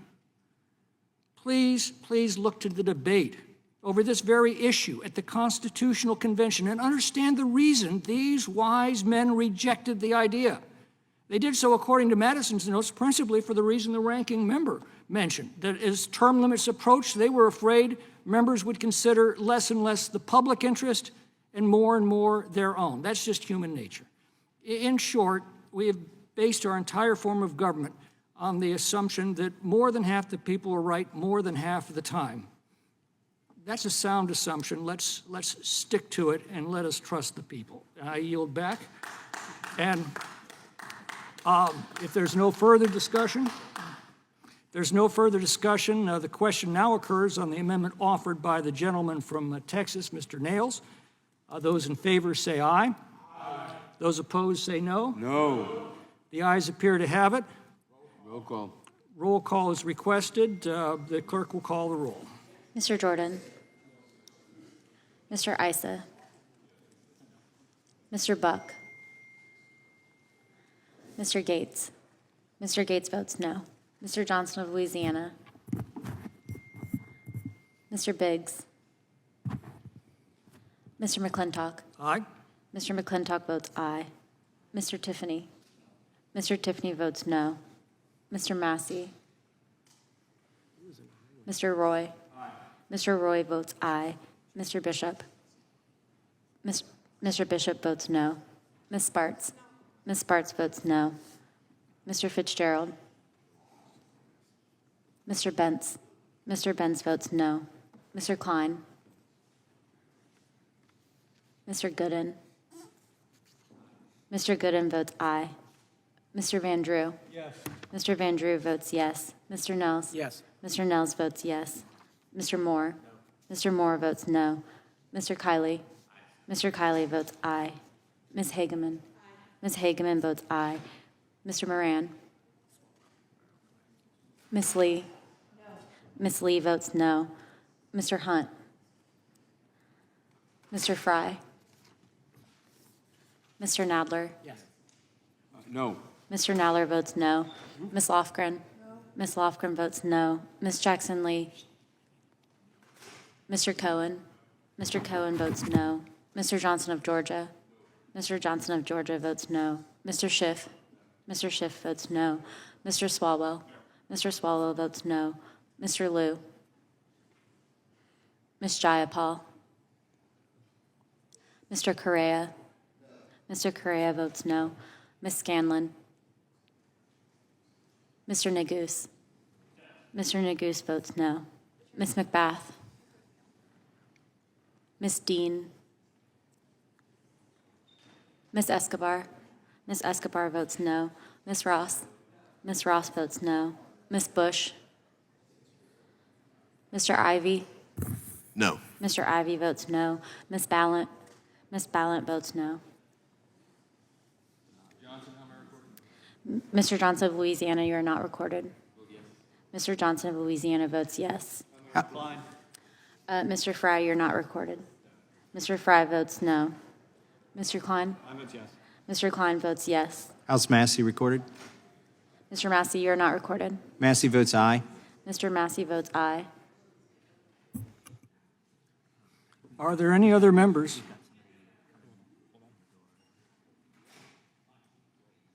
Are there any other members who wish to be recorded?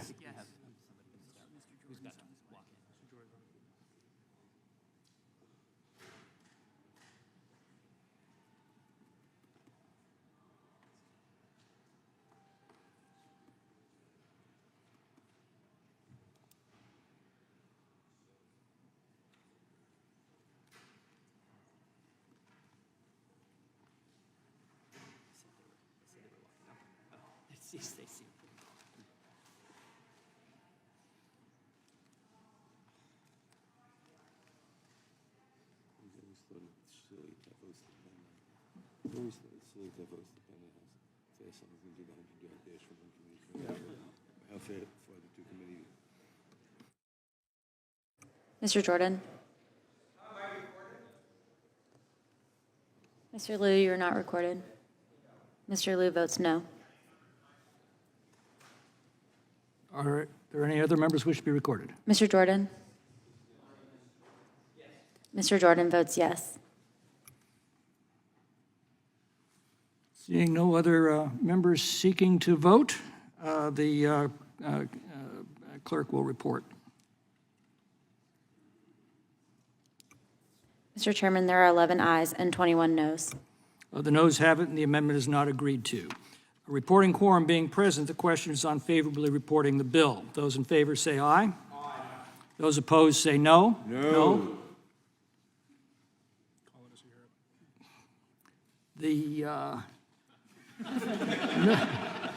The chair will call for a roll call. The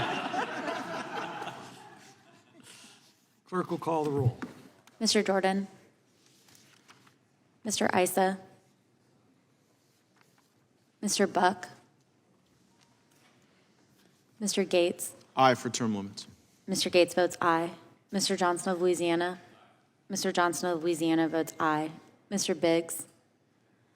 Mr. McClintock? No. Mr. McClintock votes no. Mr. Tiffany?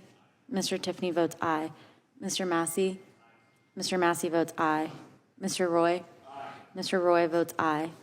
Mr. Bishop? Mr. Bishop votes aye. Ms. Sparts? Ms. Sparts votes yes. Mr. Fitzgerald? Mr. Bentz? Mr. Bentz votes yes. Mr. Klein? Mr. Klein votes aye. Mr. Gooden? Mr. Gooden votes aye. Mr. Van Drew? Mr. Van Drew votes yes. Mr. Nels? Mr. Nels votes yes. Mr. Moore? Mr. Moore votes yes. Mr. Kiley? Mr. Kiley votes aye. Ms. Hageman? Ms. Hageman votes no. Mr. Moran? Ms. Lee? Ms. Lee votes aye. Mr. Hunt? Mr. Fry? Mr. Fry votes aye. Mr. Nadler? No. Mr. Nadler votes no. Ms. Lofgren? Ms. Lofgren votes no. Ms. Jackson Lee? Mr. Cohen? Mr. Cohen votes no. Mr. Johnson of Georgia? Mr. Johnson of Georgia votes no. Mr. Schiff? Mr. Schiff votes no. Mr. Swalwell? Mr. Liu? Mr. Liu votes no. Ms. Jayapal? Mr. Correa? Mr. Correa votes no. Ms. Scanlon? Ms. Scanlon votes no. Mr. Neguse? Mr. Neguse votes no. Ms. McBath? Ms. Dean? Ms. Escobar? Ms. Escobar votes no. Ms. Ross? Ms. Ross votes no. Ms. Bush? Mr. Ivy? Mr. Ivy votes no. Ms. Ballant? Ms. Ballant votes no. Mr. Jordan? Mr. Jordan votes yes.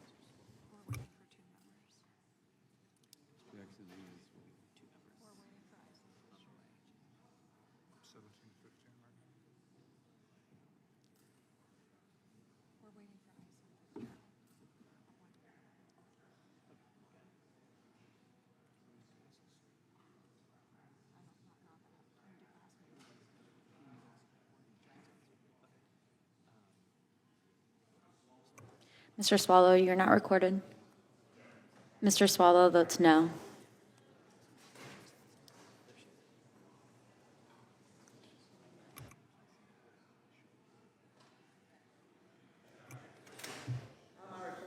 Ms. Jackson Lee, you are not recorded.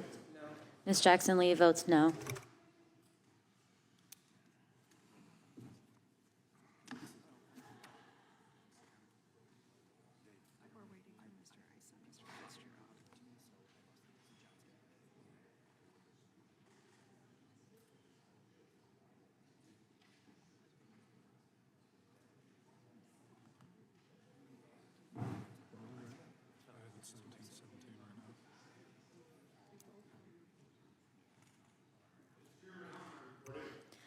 Mr. Issa, you are not recorded. Mr. Issa votes no.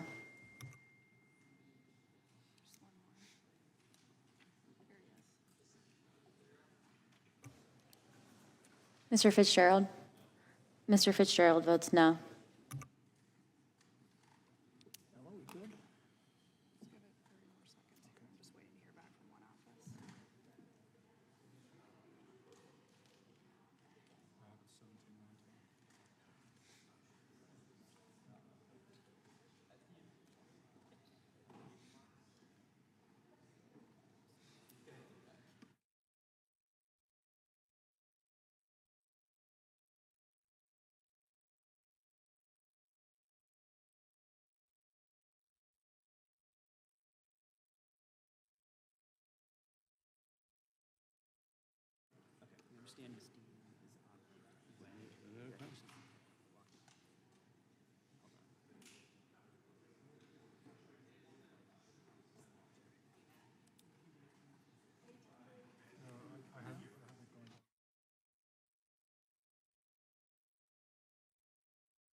Are there any other members who wish to vote?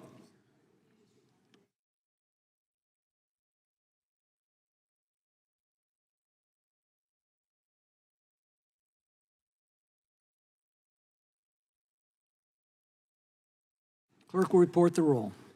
Mr. Chairman, there are 17 ayes and 19 noes. Vote being 17 in the affirmative and 19 in the negative, this does not constitute a majority, and the bill is not agreed to.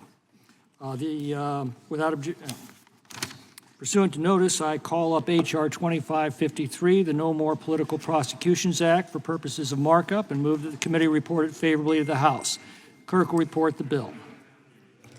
H.R. 2553 to amend Title 28 United States Code to authorize removal Without of an objection, the bill will be considered as read and open for amendment at any point. The chair now recognizes the gentleman from South Carolina, Mr. Fry, for an opening statement.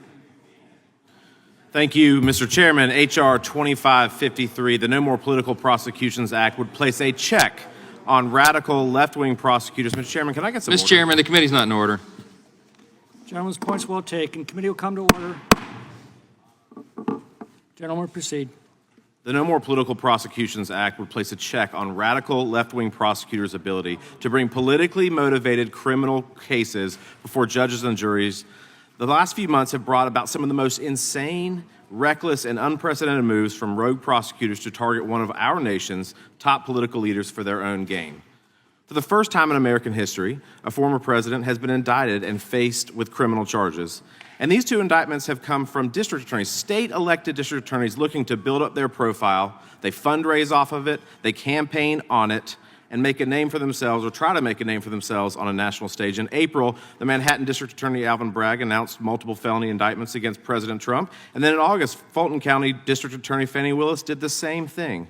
Days before indicting President Trump, Fani Willis launches, conveniently, a re-election fundraising website.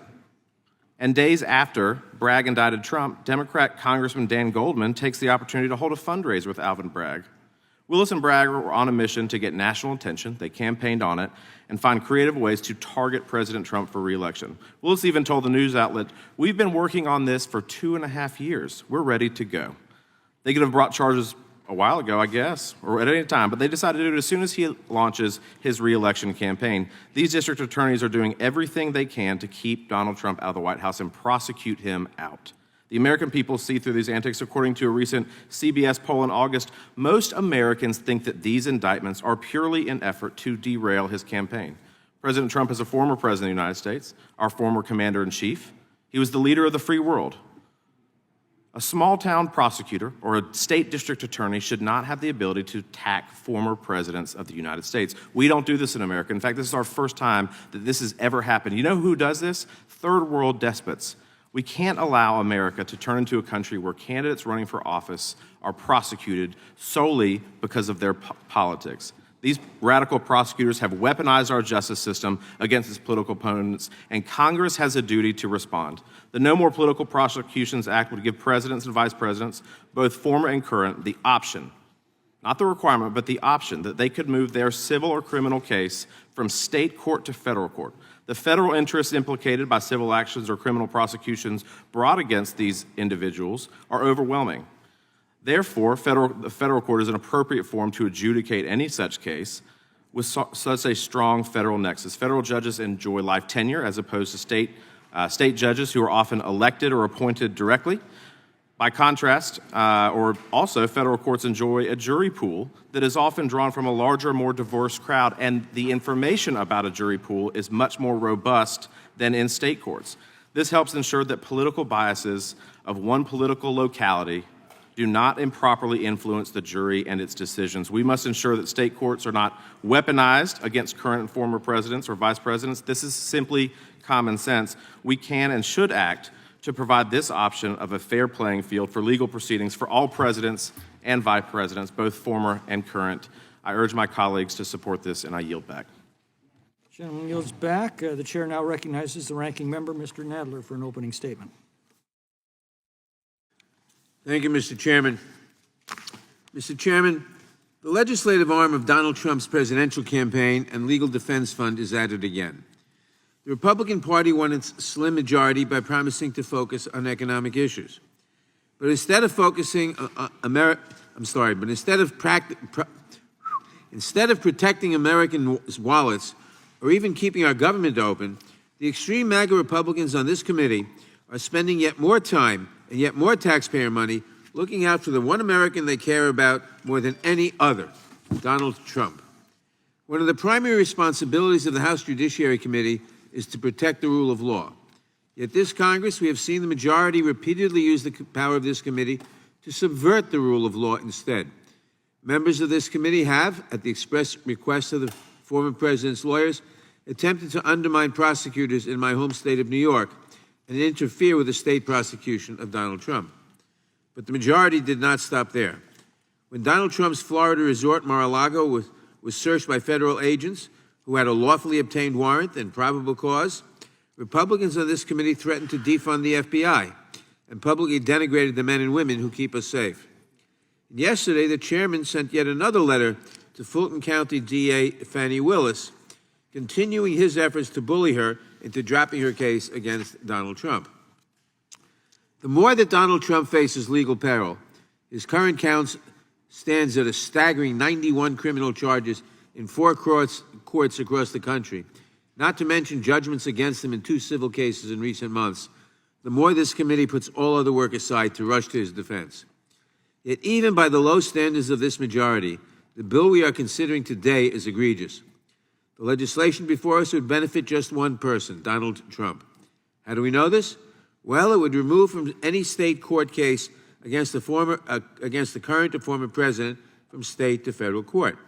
There is only one current or former president in history that a grand jury has found probable cause to indict for multiple state crimes, and that is Donald Trump. The Constitution guarantees American citizens the right to trial by a jury of their peers, and under our laws, victims of crime have the right to seek justice in the community where that crime occurs. The so-called No More Political Prosecutions Act, or more accurately, the Donald J. Trump Relief Act, would deprive states of this basic right to bring cases in their courts when their citizens are harmed. A jury has found that Donald Trump raped a citizen of New York State. Grand juries have found that he defrauded taxpayers in New York and that he engaged in an organized criminal conspiracy to steal an election in Georgia. Donald Trump deserves his day in court, or given the number of federal and state criminal indictments against him, his days in court. But like anyone else who has been indicted for committing a state crime, he should be tried in state court. The only purpose of this bill is the perceived advantage its sponsors believe it would provide to Donald Trump, such as broader jury pools, different judges, and different procedural rules. It is the same tort reform playbook that Republicans use to protect wealthy corporations from being held accountable in state courts, except this time it is being used to protect one wealthy man, or at least one man who claims to be wealthy. It is also an attempt to undermine a bedrock principle of our democracy, that the powers of the presidency belong to the office, not to the person who holds it.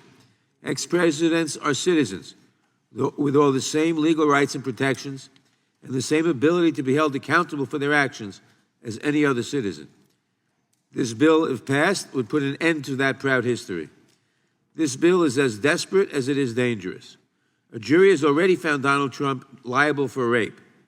Grand juries have indicted him for multiple counts of business fraud and for running an organized criminal conspiracy trying to steal the 2020 election by depriving American citizens of their right to have their votes counted. Abusing this committee's authority to put a thumb on the scale of any legal proceeding is wrong. Doing so in this case is also particularly telling. It's not something you do if you think Donald Trump can win his many civil and criminal cases on the merits. It's only something you do when all else has failed, when you think that Donald Trump is going to jail unless you intervene on his behalf. For years, MAGA Republicans have condoned and at times have even encouraged violence against election officials. They have spread wild, dangerous, baseless conspiracy theories. They have abandoned the bedrock American principle that we are all equal in the eyes of the law, all in the service of one man and his never-ending presidential campaign. As we have seen so often, when Trump says jump, MAGA Republicans say, how high? So I ask the chairman, can we spend a little more time trying to improve the lives of families in our districts and a little less time trying to help one Florida man's presidential campaign and his desperate attempts to evade accountability? The government is about to shut down. Seniors on Social Security are wondering if their checks will be delayed. Working families who rely on food stamps to supplement their income are wondering if their children will go hungry. These are the Americans who need our help, not Donald Trump. I strongly oppose this legislation. I encourage all my colleagues to do the same, and I yield back the balance of my time. General yields back. Without objection, all other opening statements will be included in the record. The chair now recognizes Mr. Fry for the purposes of offering an amendment in the nature of a substitute. Calling Mr. Fry. Mr.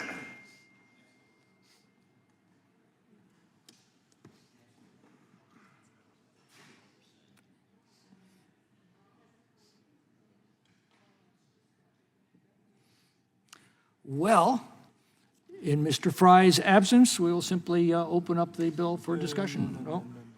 Oh.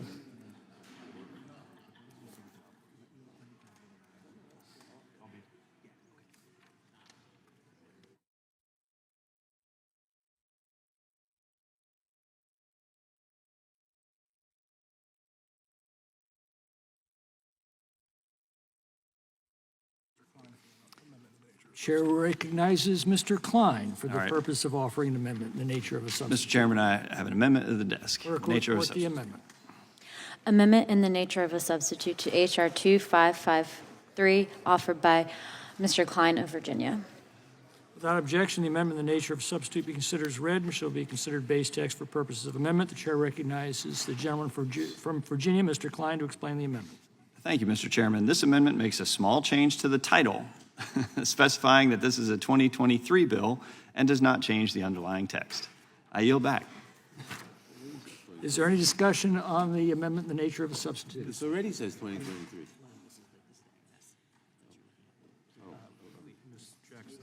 Ms. Jackson Lee. Mr. Cohn. Thank you, sir. I'm going to deliver some remarks here, but I don't know that they'll do any good. I haven't heard remarks as pertinent and as well addressed as Mr. McClintock's on the term limits bill, and it didn't affect a single vote on the other side. And that was unfortunate. But the Constitution, first I'd like to have, Mr. Chairman, can I have the Constitution entered into the record as a document? Without objection. Thank you. And we just took a pledge when we started today to support the Constitution. The Constitution, Article 3, Section 2, lays out the judicial powers of the federal courts, and it nowhere would allow for such a bill as this to occur. The judicial power extends to cases arising under the Constitution, the laws of the states, and treaties, to all cases affecting ambassadors, public ministers, and councils, not presidents, to all cases of admiralty and maritime, to controversies which the United States may be a party, to controversies between two or more states, between citizens in a state of another state, citizens of different states, citizens of the same state claiming lands, and between a state or citizen thereof and foreign states, citizens or subjects. There is no constitutional basis for this law. It is unconstitutional. And we took an oath to support the Constitution. We pledged allegiance and all that other stuff we do. But it's all window dressing because all this is about Donald Trump. I pledge allegiance to Donald Trump, the former President of the United States, the twice indicted President of the United States, the twice impeached President of the United States, 4 times indicted President of the United States. That's who they pledge allegiance to. The idea that the lady who was raped at Bergdorf Goodman would have to take her case to federal court because a man who wasn't president at the time took her into a dressing room at Bergdorf Goodman and forced himself upon her is a disgrace to this country, to this committee, to every woman in this nation. They would have to take their case to federal court. There's a likelihood or a possibility that the president will have recommended that judge. The president is fond of saying Trump judges and other judges. State courts, you don't have that situation. And appeals would go to the Supreme Court, which is, Trump likes to think of it as his Supreme Court. Well, the Supreme Court has been independent on some of his cases before, and they may continue to be. Let's hope so, but he certainly doesn't think they should be or would be. The idea these cases are have to be taken to federal court because of Donald Trump. Mr. Fry says in all our history, there's never been a time this has happened. Mr. Fry's not here. I don't think he was necessarily a student of history, but in all of our history, there's never been anybody nearly as corrupt, as venal, and as avaricious as Donald Trump, who lies about the values of his real estate to get better deals with the banks, who tries to say, I only need to find me 11,135 votes, just one more than I have. Gets on the telephone and does that, calls Georgia. Says the documents that are classified that he has at Mar-a-Lago are his documents. He can do what he wants with them. They're his. There's never been a president like him anywhere, not in fiction or in fact. nobody could even conjure up such an awful human being being president of the United States. And he was. But now you're going to give him courts of jurisdiction where he gets an advantage? Let's get real. Let's remember we represent the rule of law, fairness and justice. Most folks think that the state courts are the better courts, are closest to the people.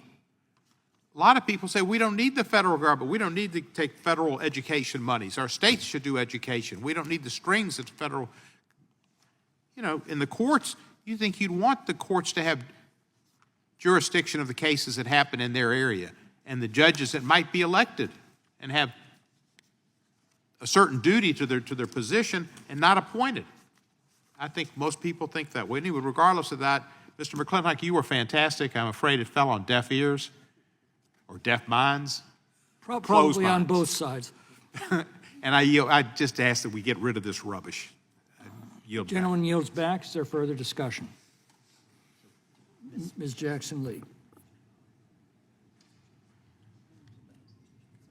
Mr. Johnson of Georgia. Thank you, Mr. Chairman. I move to strike the last word. Gentleman's recognized. And I rise in opposition to this bill.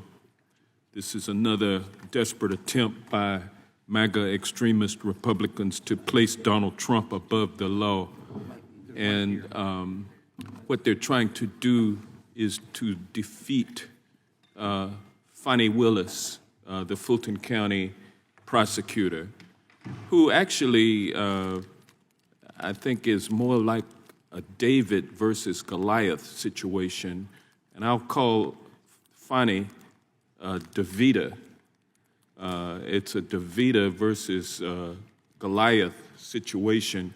Goliath, and of course this story, David versus Goliath, is a biblical story that had as its true meaning the triumph of God over lesser deities. But in modern times, this battle between David and Goliath, or in this instance, David versus Goliath, has to do with the powerful versus those who are less powerful. And the fact that truth wins out.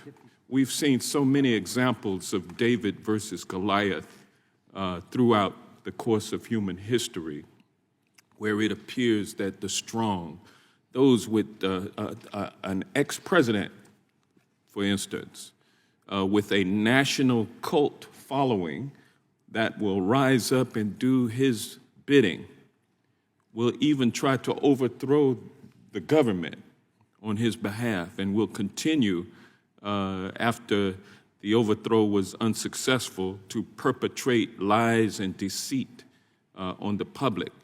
That's what Goliaths do. They rely on lesser deities. And so this is a story about a woman, a local prosecutor, using her power entrusted to her by the people who elected her to carry forth justice, because an injustice was done within her jurisdiction. And she's just simply using the law to bring about justice where justice is due. And my prediction, ladies and gentlemen, is that justice will prevail. Truth will win out over lesser deities in this case. So I applaud Fani Willis for what she has done, but she's under attack by Goliath.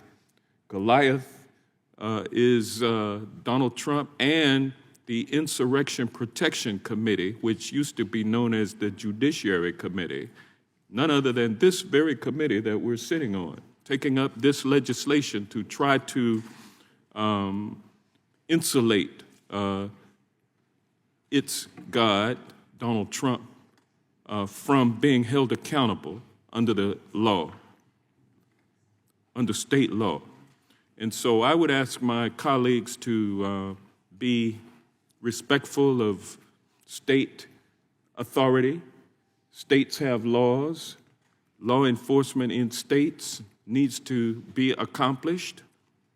Prosecutions need to move forward and let the facts Let the facts be introduced in court and let the jurors decide. That's what's happening in Fulton County. That's how justice works.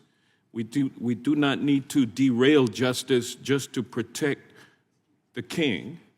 We don't have kings in this country. Every person is equal, and nobody is above the law. And so that's why this legislation should fail. Why should we have a carve-out for a former president who is under indictment, not just locally and in state prosecutions, but also in 2 federal prosecutions, facing 91, 92, 93 particular counts of wrongdoing. Let's let justice prevail, and let's not pass this legislation. Let's vote no on this legislation, which sets up one person, a Goliath, as a king in this country. That's wrong. And with that, I yield back. Gentleman yields back. Is there further discussion? Ms. Jackson-Lee. Gentlelady's recognized.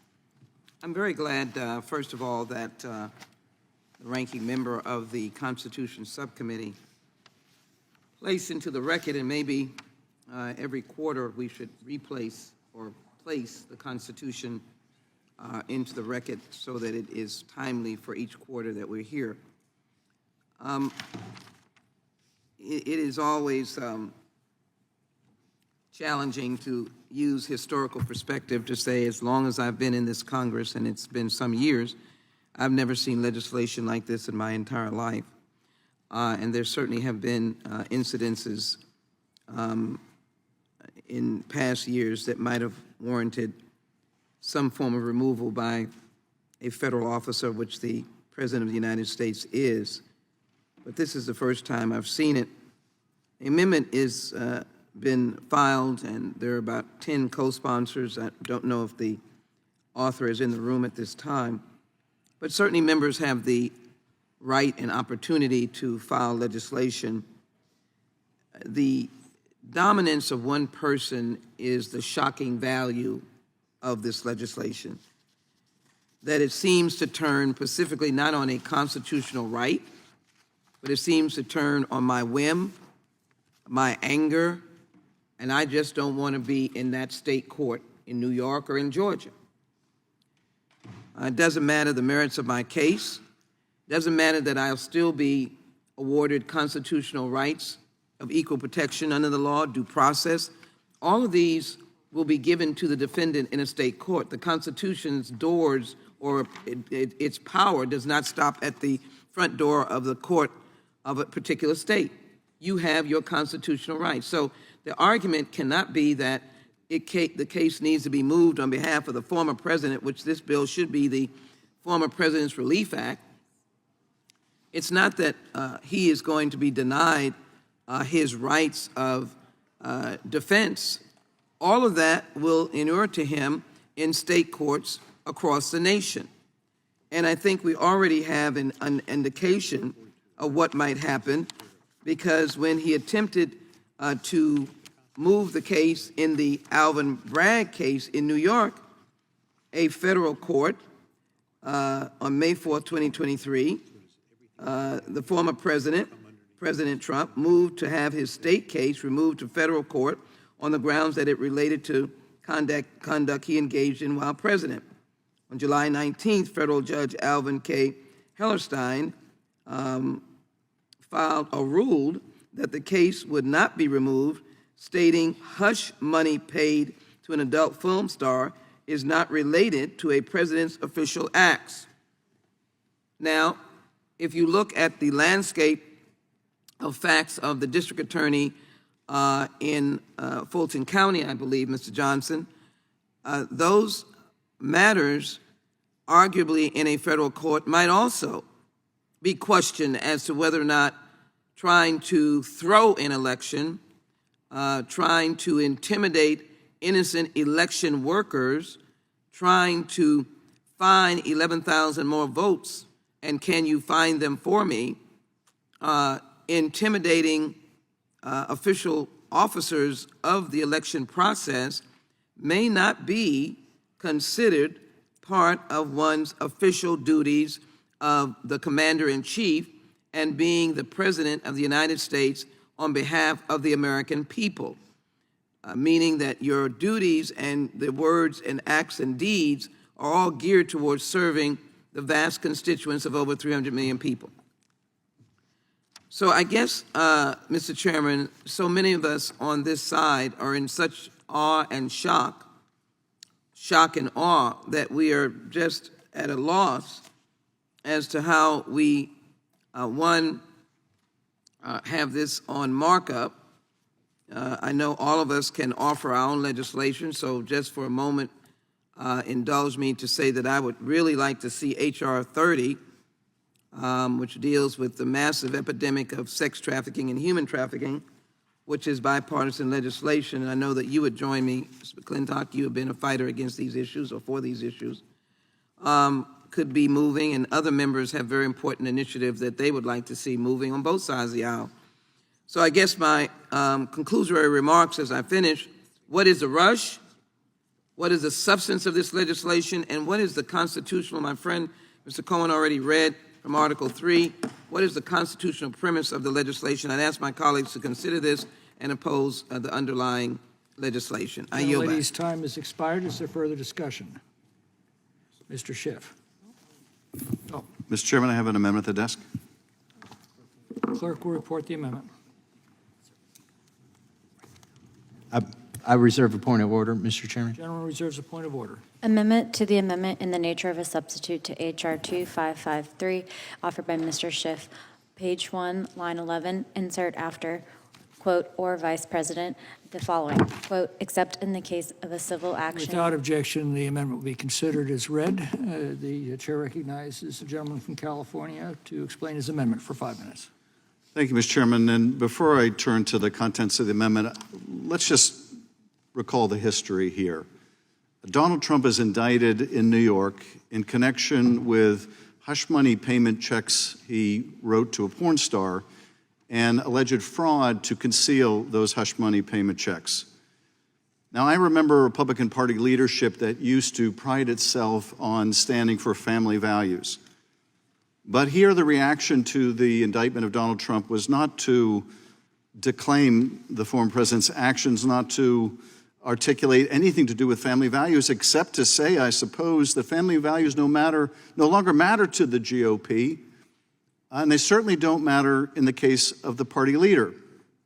Next, Donald Trump is indicted over the deliberate retention of classified documents in an insecure location in a public club at Mar-a-Lago, in a bathroom, near a ballroom. And I remember Republican Party leadership that used to profess to be champions of national security and the protection of classified information. I remember a Republican Party that took such enormous issue with Hillary Clinton's unintentional inclusion of classified material in emails. But here we have the deliberate retention and potential obstruction of an investigation into it by Donald Trump, and the reaction from the Republican Party leadership is, well, that's just fine with us. Next, Donald Trump is indicted for conspiracy to defraud the United States, voters of the United States, to defraud the people of Georgia for his role in an election subversion scheme that resulted in a violent attack on the Capitol, on the beating and gouging of police officers. And I remember a Republican Party that used to claim to stand for democracy and law and order and used to profess its support for the police. And what is their response? Their response is, that's just fine with us if it's the leader of our party.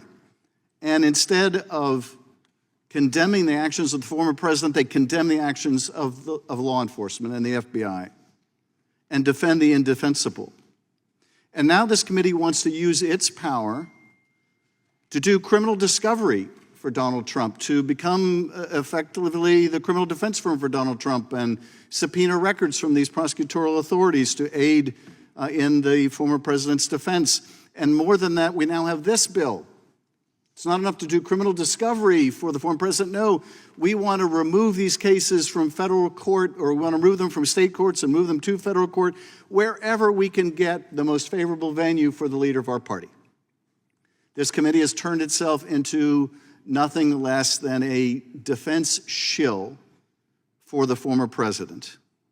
I remember a Republican Party that would have decried the violations of the Constitution and law that we have seen of the former president, that would have defended the courts and our justice system, that would have said that we look forward to the prosecution proving its case beyond a reasonable doubt in court. I remember a Republican Party that used to be a party of ideology, a conservative ideology. And I look forward to the day when once again it becomes a party of ideology. Really, any ideology would do, instead of this kind of cult of the former president. But until that time, it's going to fall on the rest of us to continue to defend our democracy, our justice system, our court system, the rule of law, the proposition that no one is above the law. Donald Trump is not above the law. You continue to do everything in your power to prevent the law from applying to one person. And this is just the latest iteration. This amendment would simply exclude from this removal provision circumstances in which someone tries to subvert an election. Pretty narrow amendment. But here, the goal, sadly, is to subvert the election process, to defend someone who engages in efforts to overturn the election. Because here the effort is to defend someone for the purposes of obtaining power and keeping power, notwithstanding the votes of the American people. But I urge support for this amendment, and I urge opposition to this deeply ill-considered bill, and yield back. Gentleman yields back. Is there further discussion? Mr. Chairman? Mr. Chairman, withdraw my point of order. Gentleman withdraws his point of order. Further discussion? Mr. Chairman? Ms. Lofgren. Thank you. I move to strike the last word. I will support Mr. Schiff's amendment, but I would note that there's already ample protection in the code for causes of action that are mischievous, for lack of a better word. 28 U.S. Code 1442 provides that the protection when an officer of the United States is acting under color of law. And the court has found in the cases of Mr. Trump that,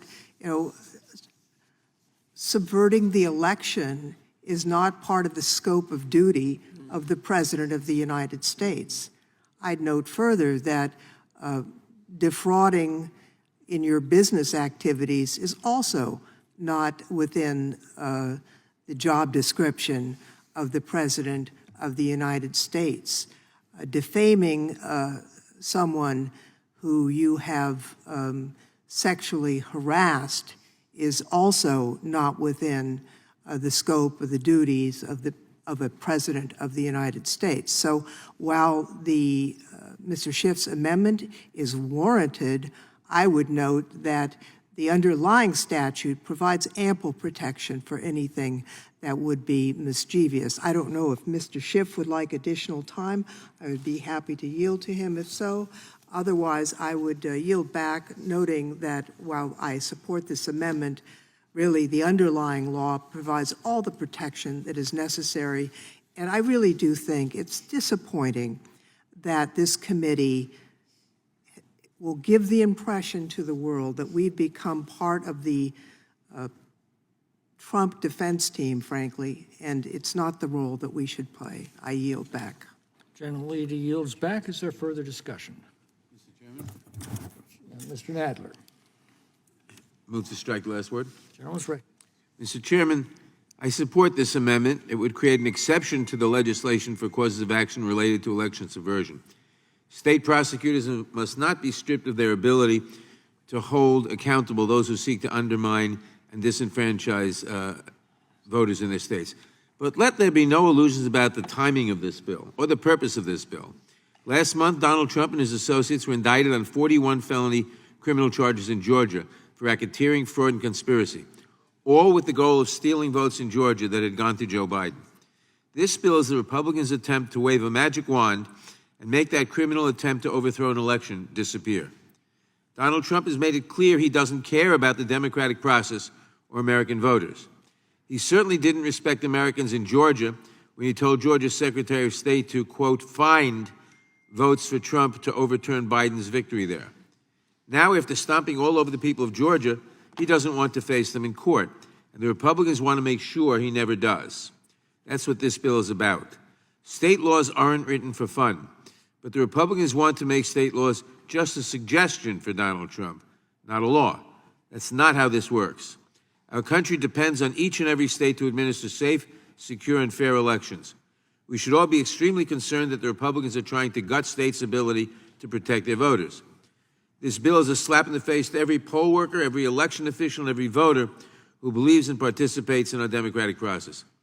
Let's be clear about what the Republicans want to excuse. 22 counts related to forgery and false documents and statements. 8 counts related to soliciting or impersonating public officers. 3 counts relating to influencing witnesses. 3 counts related to election fraud or defrauding the state. 3 counts related to computer tampering.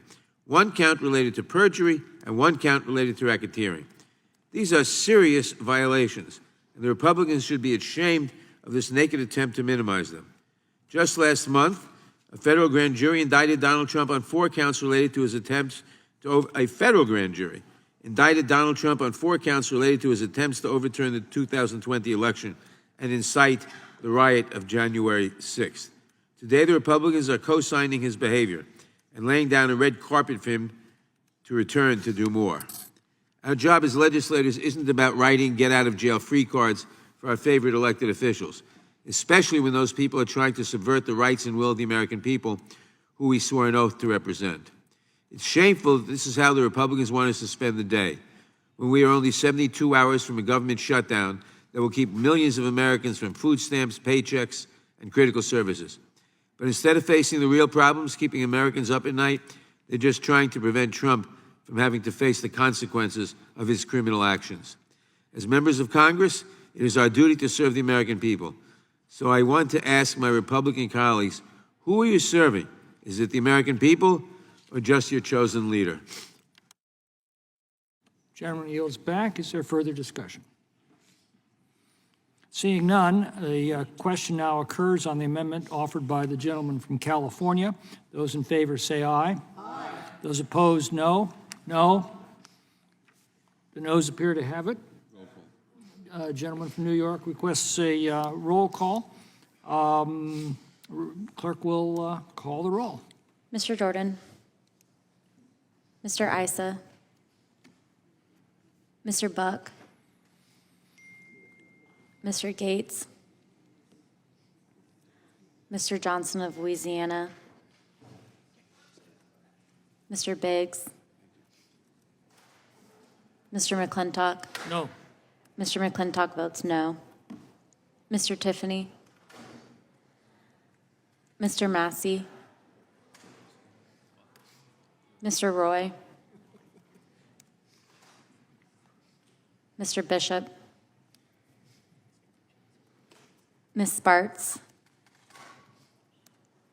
Mr. Fitzgerald. Mr. Bentz. Mr. Klein. Mr. Klein votes no. Mr. Gooden. Mr. Van Drew. Mr. Nels. Mr. Moore. Mr. Moore votes no. Mr. Kiley. Ms. Hageman. Ms. Hageman votes no. Mr. Moran. Ms. Lee. Mr. Hunt. Mr. Fry. No. Mr. Fry votes no. Mr. Nadler. Aye. Mr. Nadler votes aye. Ms. Lofgren. Aye. Ms. Lofgren votes aye. Ms. Jackson Lee. Ms. Jackson Lee votes aye. Mr. Cohen. Mr. Johnson of Georgia. Mr. Johnson of Georgia votes aye. Mr. Schiff.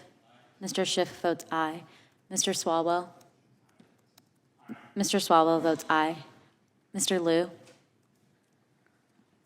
Ms. Jayapal? Mr. Correa?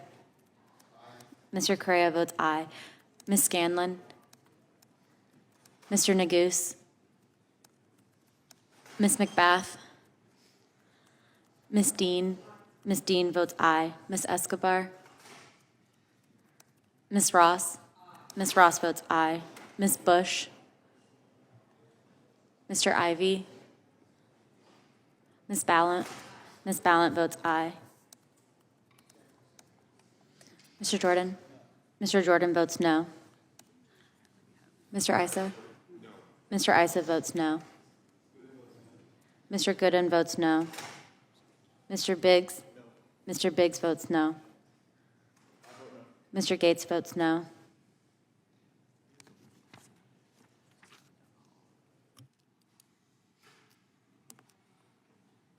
We also have an ANS on the table.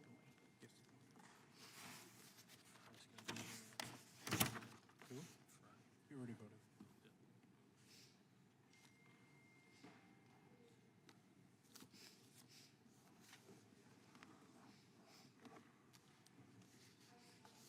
Ms. Sparts, you're not recorded. Ms. Sparts votes no.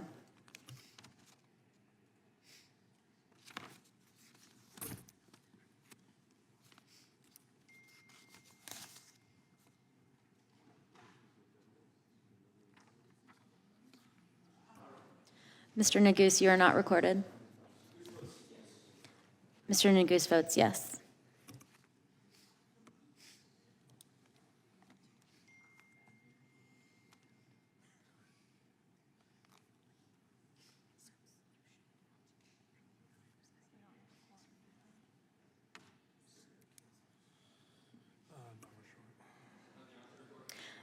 Mr. Johnson of Louisiana, you are not recorded. Mr. Johnson of Louisiana votes no.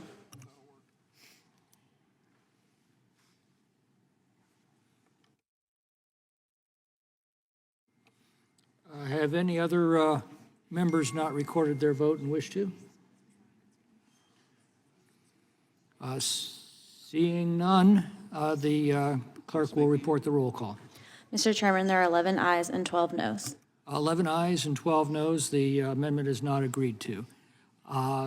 Is there further discussion on the amendment in the nature of a substitute? Mr. Johnson of Georgia. Mr. Chairman, I have an amendment at the desk. The clerk will report the amendment. Amendment to the amendment in the nature of a substitute to H.R. 2553 offered by Mr. Johnson of Georgia. Page 1. Without objection, the amendment will deemed to be read. Chair.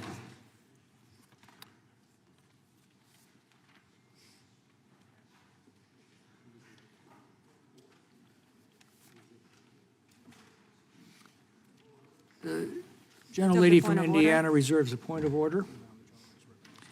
Gentleman is recognized for 5 minutes to speak on the amendment.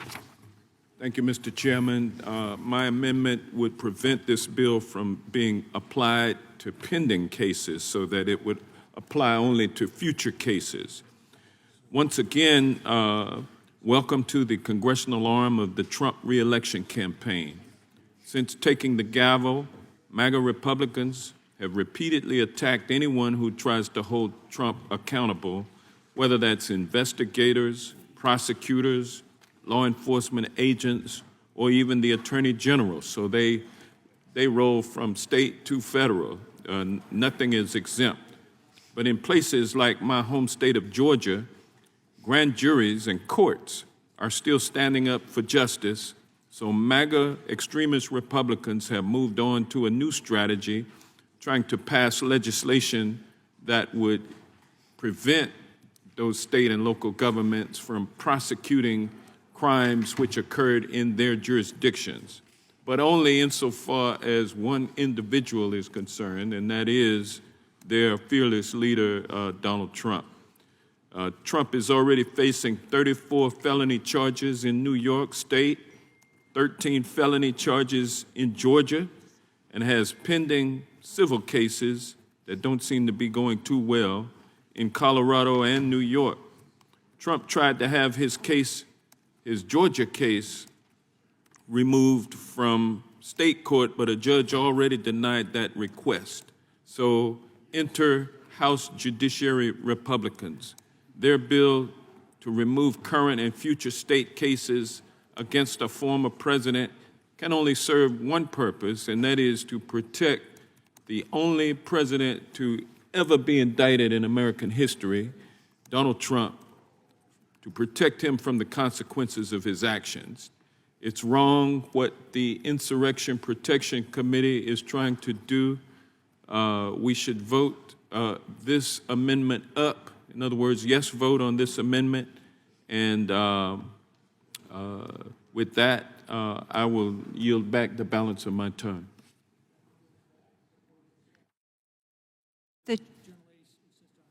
Mr. Chairman, I withdraw the point of order.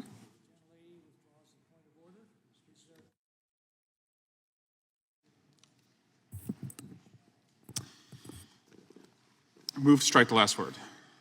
Gentleman's recognized.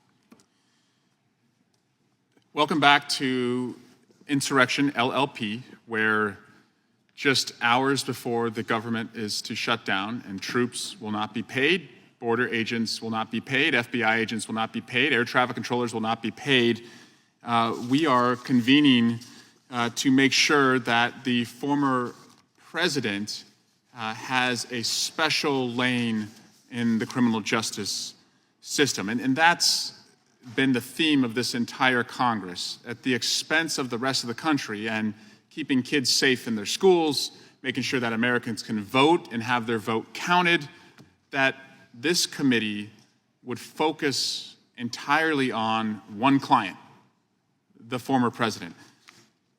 That's batty, that's nuts. I don't think history will judge it well, that that's the obsession that these folks have. But the real cost right now, if you were to go home and talk to one of your constituents, if you were to talk to somebody other than Donald Trump, my guess is they're going to tell you that they want you to keep the government working for them. They don't want their Social Security benefits, their Medicare benefits. They don't want a single benefit that they have paid into to be put at risk because all you can do is Donald Trump's legal work in this committee. I think it would just be seen as a little tone deaf if they were to know that that is where your focus is right now. But I want to just kind of lay out where we're headed. In fewer than 100 hours, an FBI agent who is supposed to be investigating a terrorism case is not going to be paid. A soldier assigned overseas away from their family is not going to be paid. A border agent charged with keeping us secure is not going to be paid. An air traffic controller tasked with making sure that planes don't crash and land safely is not going to be paid. Millions of Americans are going to have their paychecks suspended. And what is happening in the Judiciary Committee right now? You're focused on one person, Donald Trump. I'd argue that you're actually focused on the jobs of two people, Donald Trump and Speaker McCarthy. Speaker McCarthy won't put forward a bill that will pass a majority of the members of this body, similar to what's passed an overwhelming majority in the Senate, because he's worried about his job at the cost of millions of Americans' jobs. And you won't focus on anything but Donald Trump because you want to make sure that he gets back into office. It's a shame. Most Americans would say, if you're focused on Donald Trump, you're not focused on me. If you're focused on keeping your job as Speaker, you're not focused on me. And this is a committee, as I said, that has dedicated itself entirely to one person. So I will oppose the overall bill. I thank the gentleman from Georgia for his thoughtful amendment, which I will support. And again, the government is going to shut down. And it's important that the American people know that these folks are shutting it down to protect Donald Trump. They are the failures. They have failed to govern, so they have failed to fund. And because they've failed to fund, they have failed to protect. They won't pay the troops, they won't pay the cops, and they won't secure the border. But Donald Trump is going to get a full day in the Judiciary Committee. I yield back. Is there further discussion? Mr. Ivey. Thank you, Mr. Chairman. I'm going to support the amendment. With respect to the underlying bill, I wanted to raise specific issues because I think the amendment is ineffective, frankly. It may misunderstand what the current statute actually does, or maybe I do. But as I read 1442, it's got a section 1 which covers any agency or any officer or any person acting under that office of the United States or any agency in an official or individual capacity, etc. So that covers everybody other than. In paragraph 3, it speaks of the courts, so that covers the judges. Paragraph 4 covers us, either House or the Congress. Paragraph 2 covers property holders. So the 3 branches of government are already covered in the current statute. So adding a paragraph 5, which speaks to president, vice president, is not only redundant, but also misguided in part because it leaves out the official capacity part. Now, maybe that was the intent of this amendment, to make sure that the president or vice president could remove a case from state court to federal court, even if they weren't acting in their individual capacity.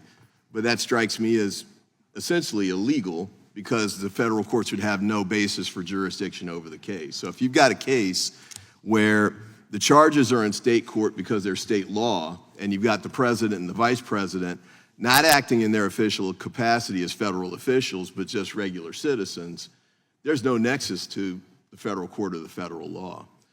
And so it strikes me as unreasonable to try and make this change. And with respect to that issue, I would refer to the case, the opinion that was rendered in the Meadows decision, because Mark Meadows moved to have his case removed to federal court. So, point 1, the president could, President Trump or Pence, they could move to have their cases removed to federal court under current law. That might not be granted. It might be granted, but it's covered by by current law. But as just to quote Justice Scalia, and I don't do it often, the point is only that the officers should have to identify as the gravamen of the suit an act that was, if not required by, at least closely connected with the performance of his official duties. In other words, even under, based on the Supreme Court reviewing these sorts of scenarios, they're always looking for a federal nexus before they try and move a case from state court to federal court. I think that's the right way to go. It strikes me as, probably illegal, but certainly unreasonable to have a case moved from state court to federal court where there's no federal statute that's involved, there's no federal act that's involved, and there's no sense that, or scenario where only the federal court could resolve the issue in a way that a state court couldn't, and you don't have a diversity of jurisdiction issue. So there's really no legal basis for doing this. And I'll close with this. It's inexplicable beyond an effort to try and help out President Trump, I guess, because there's no other reason to do it since it's already covered in the current law. And so I note Mr. Swalwell's points. I don't really think it's important for us or relevant for us or even our place to try and twist the law in a way that tries to help former President Trump in the middle of a case or cases in Georgia and New York so that he can try and get him to federal court. We've got a good federal regime on this issue. It's been in place for decades. I think we should leave it alone, and President Trump can still file his motions in state court to see if he can get it moved to federal court. We'll let the judges decide, but why don't we leave this to the courts and allow them to follow the law and the evidence instead of trying to intervene yet again and influence improperly local state prosecutions in a way that puts our thumbs on the scale, in a way that is really inappropriate for the House of Representatives to do it. And with that, I yield back. Gentleman yields back. Is there further discussion?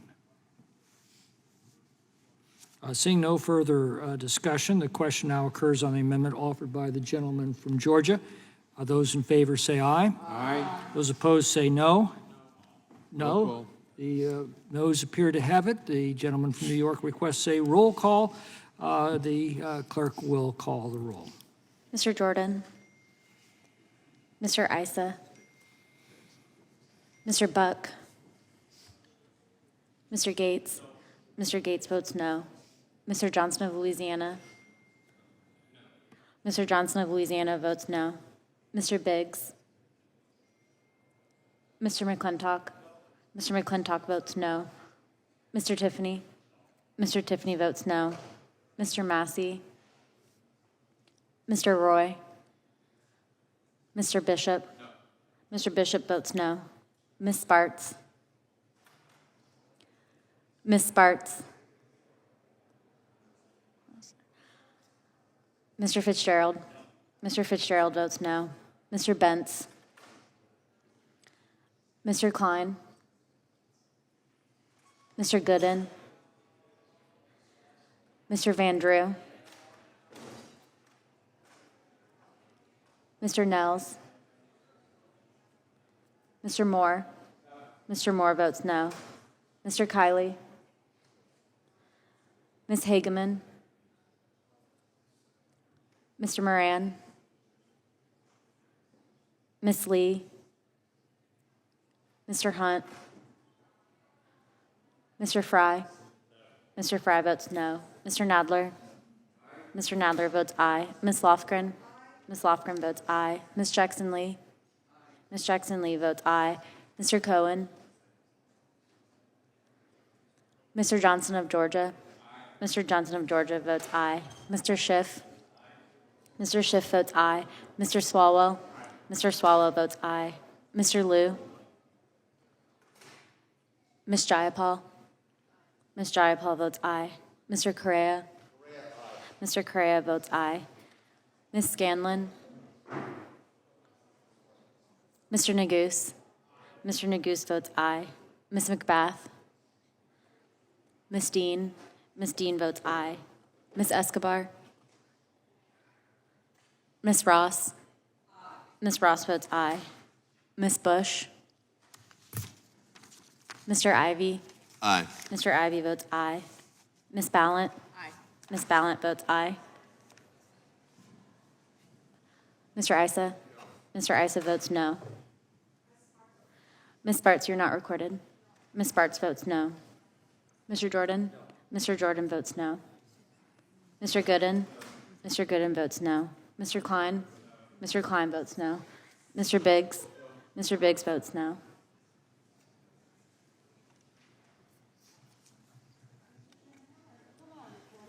Ms. McBath, you are not recorded. Ms. McBath votes aye.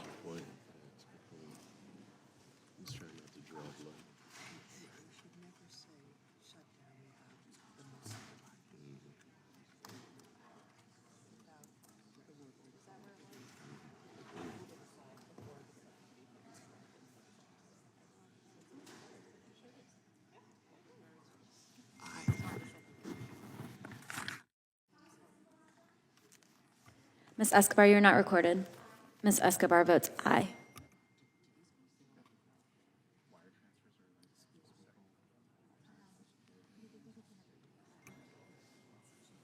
Ms. Hageman? Ms. Hageman, you are not recorded. Ms. Hageman votes no.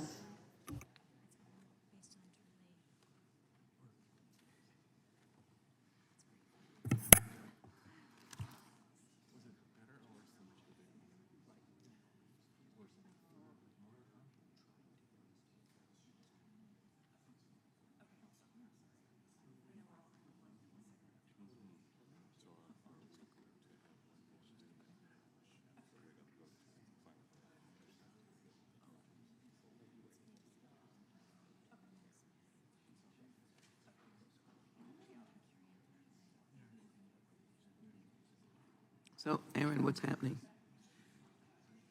Huh? Okay, so I'm just trying.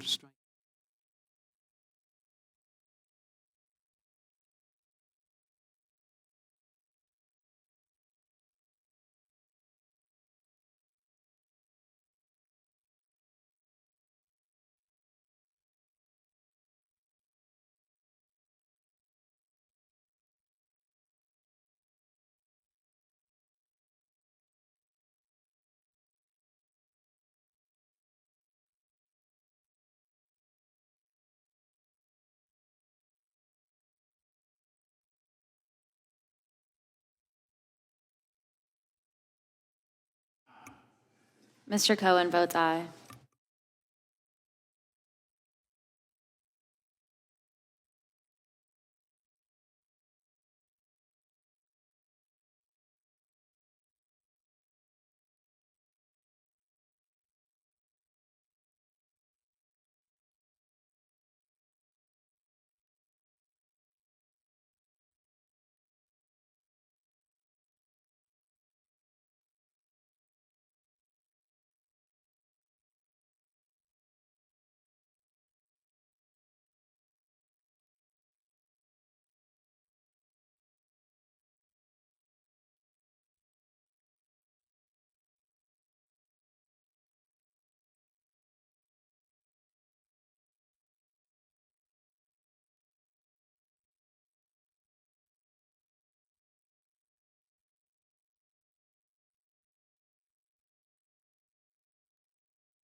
Mr. Chairman, there are 33 votes pending on the floor. We should move this.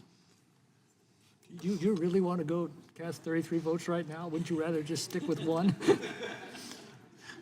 33 votes are important.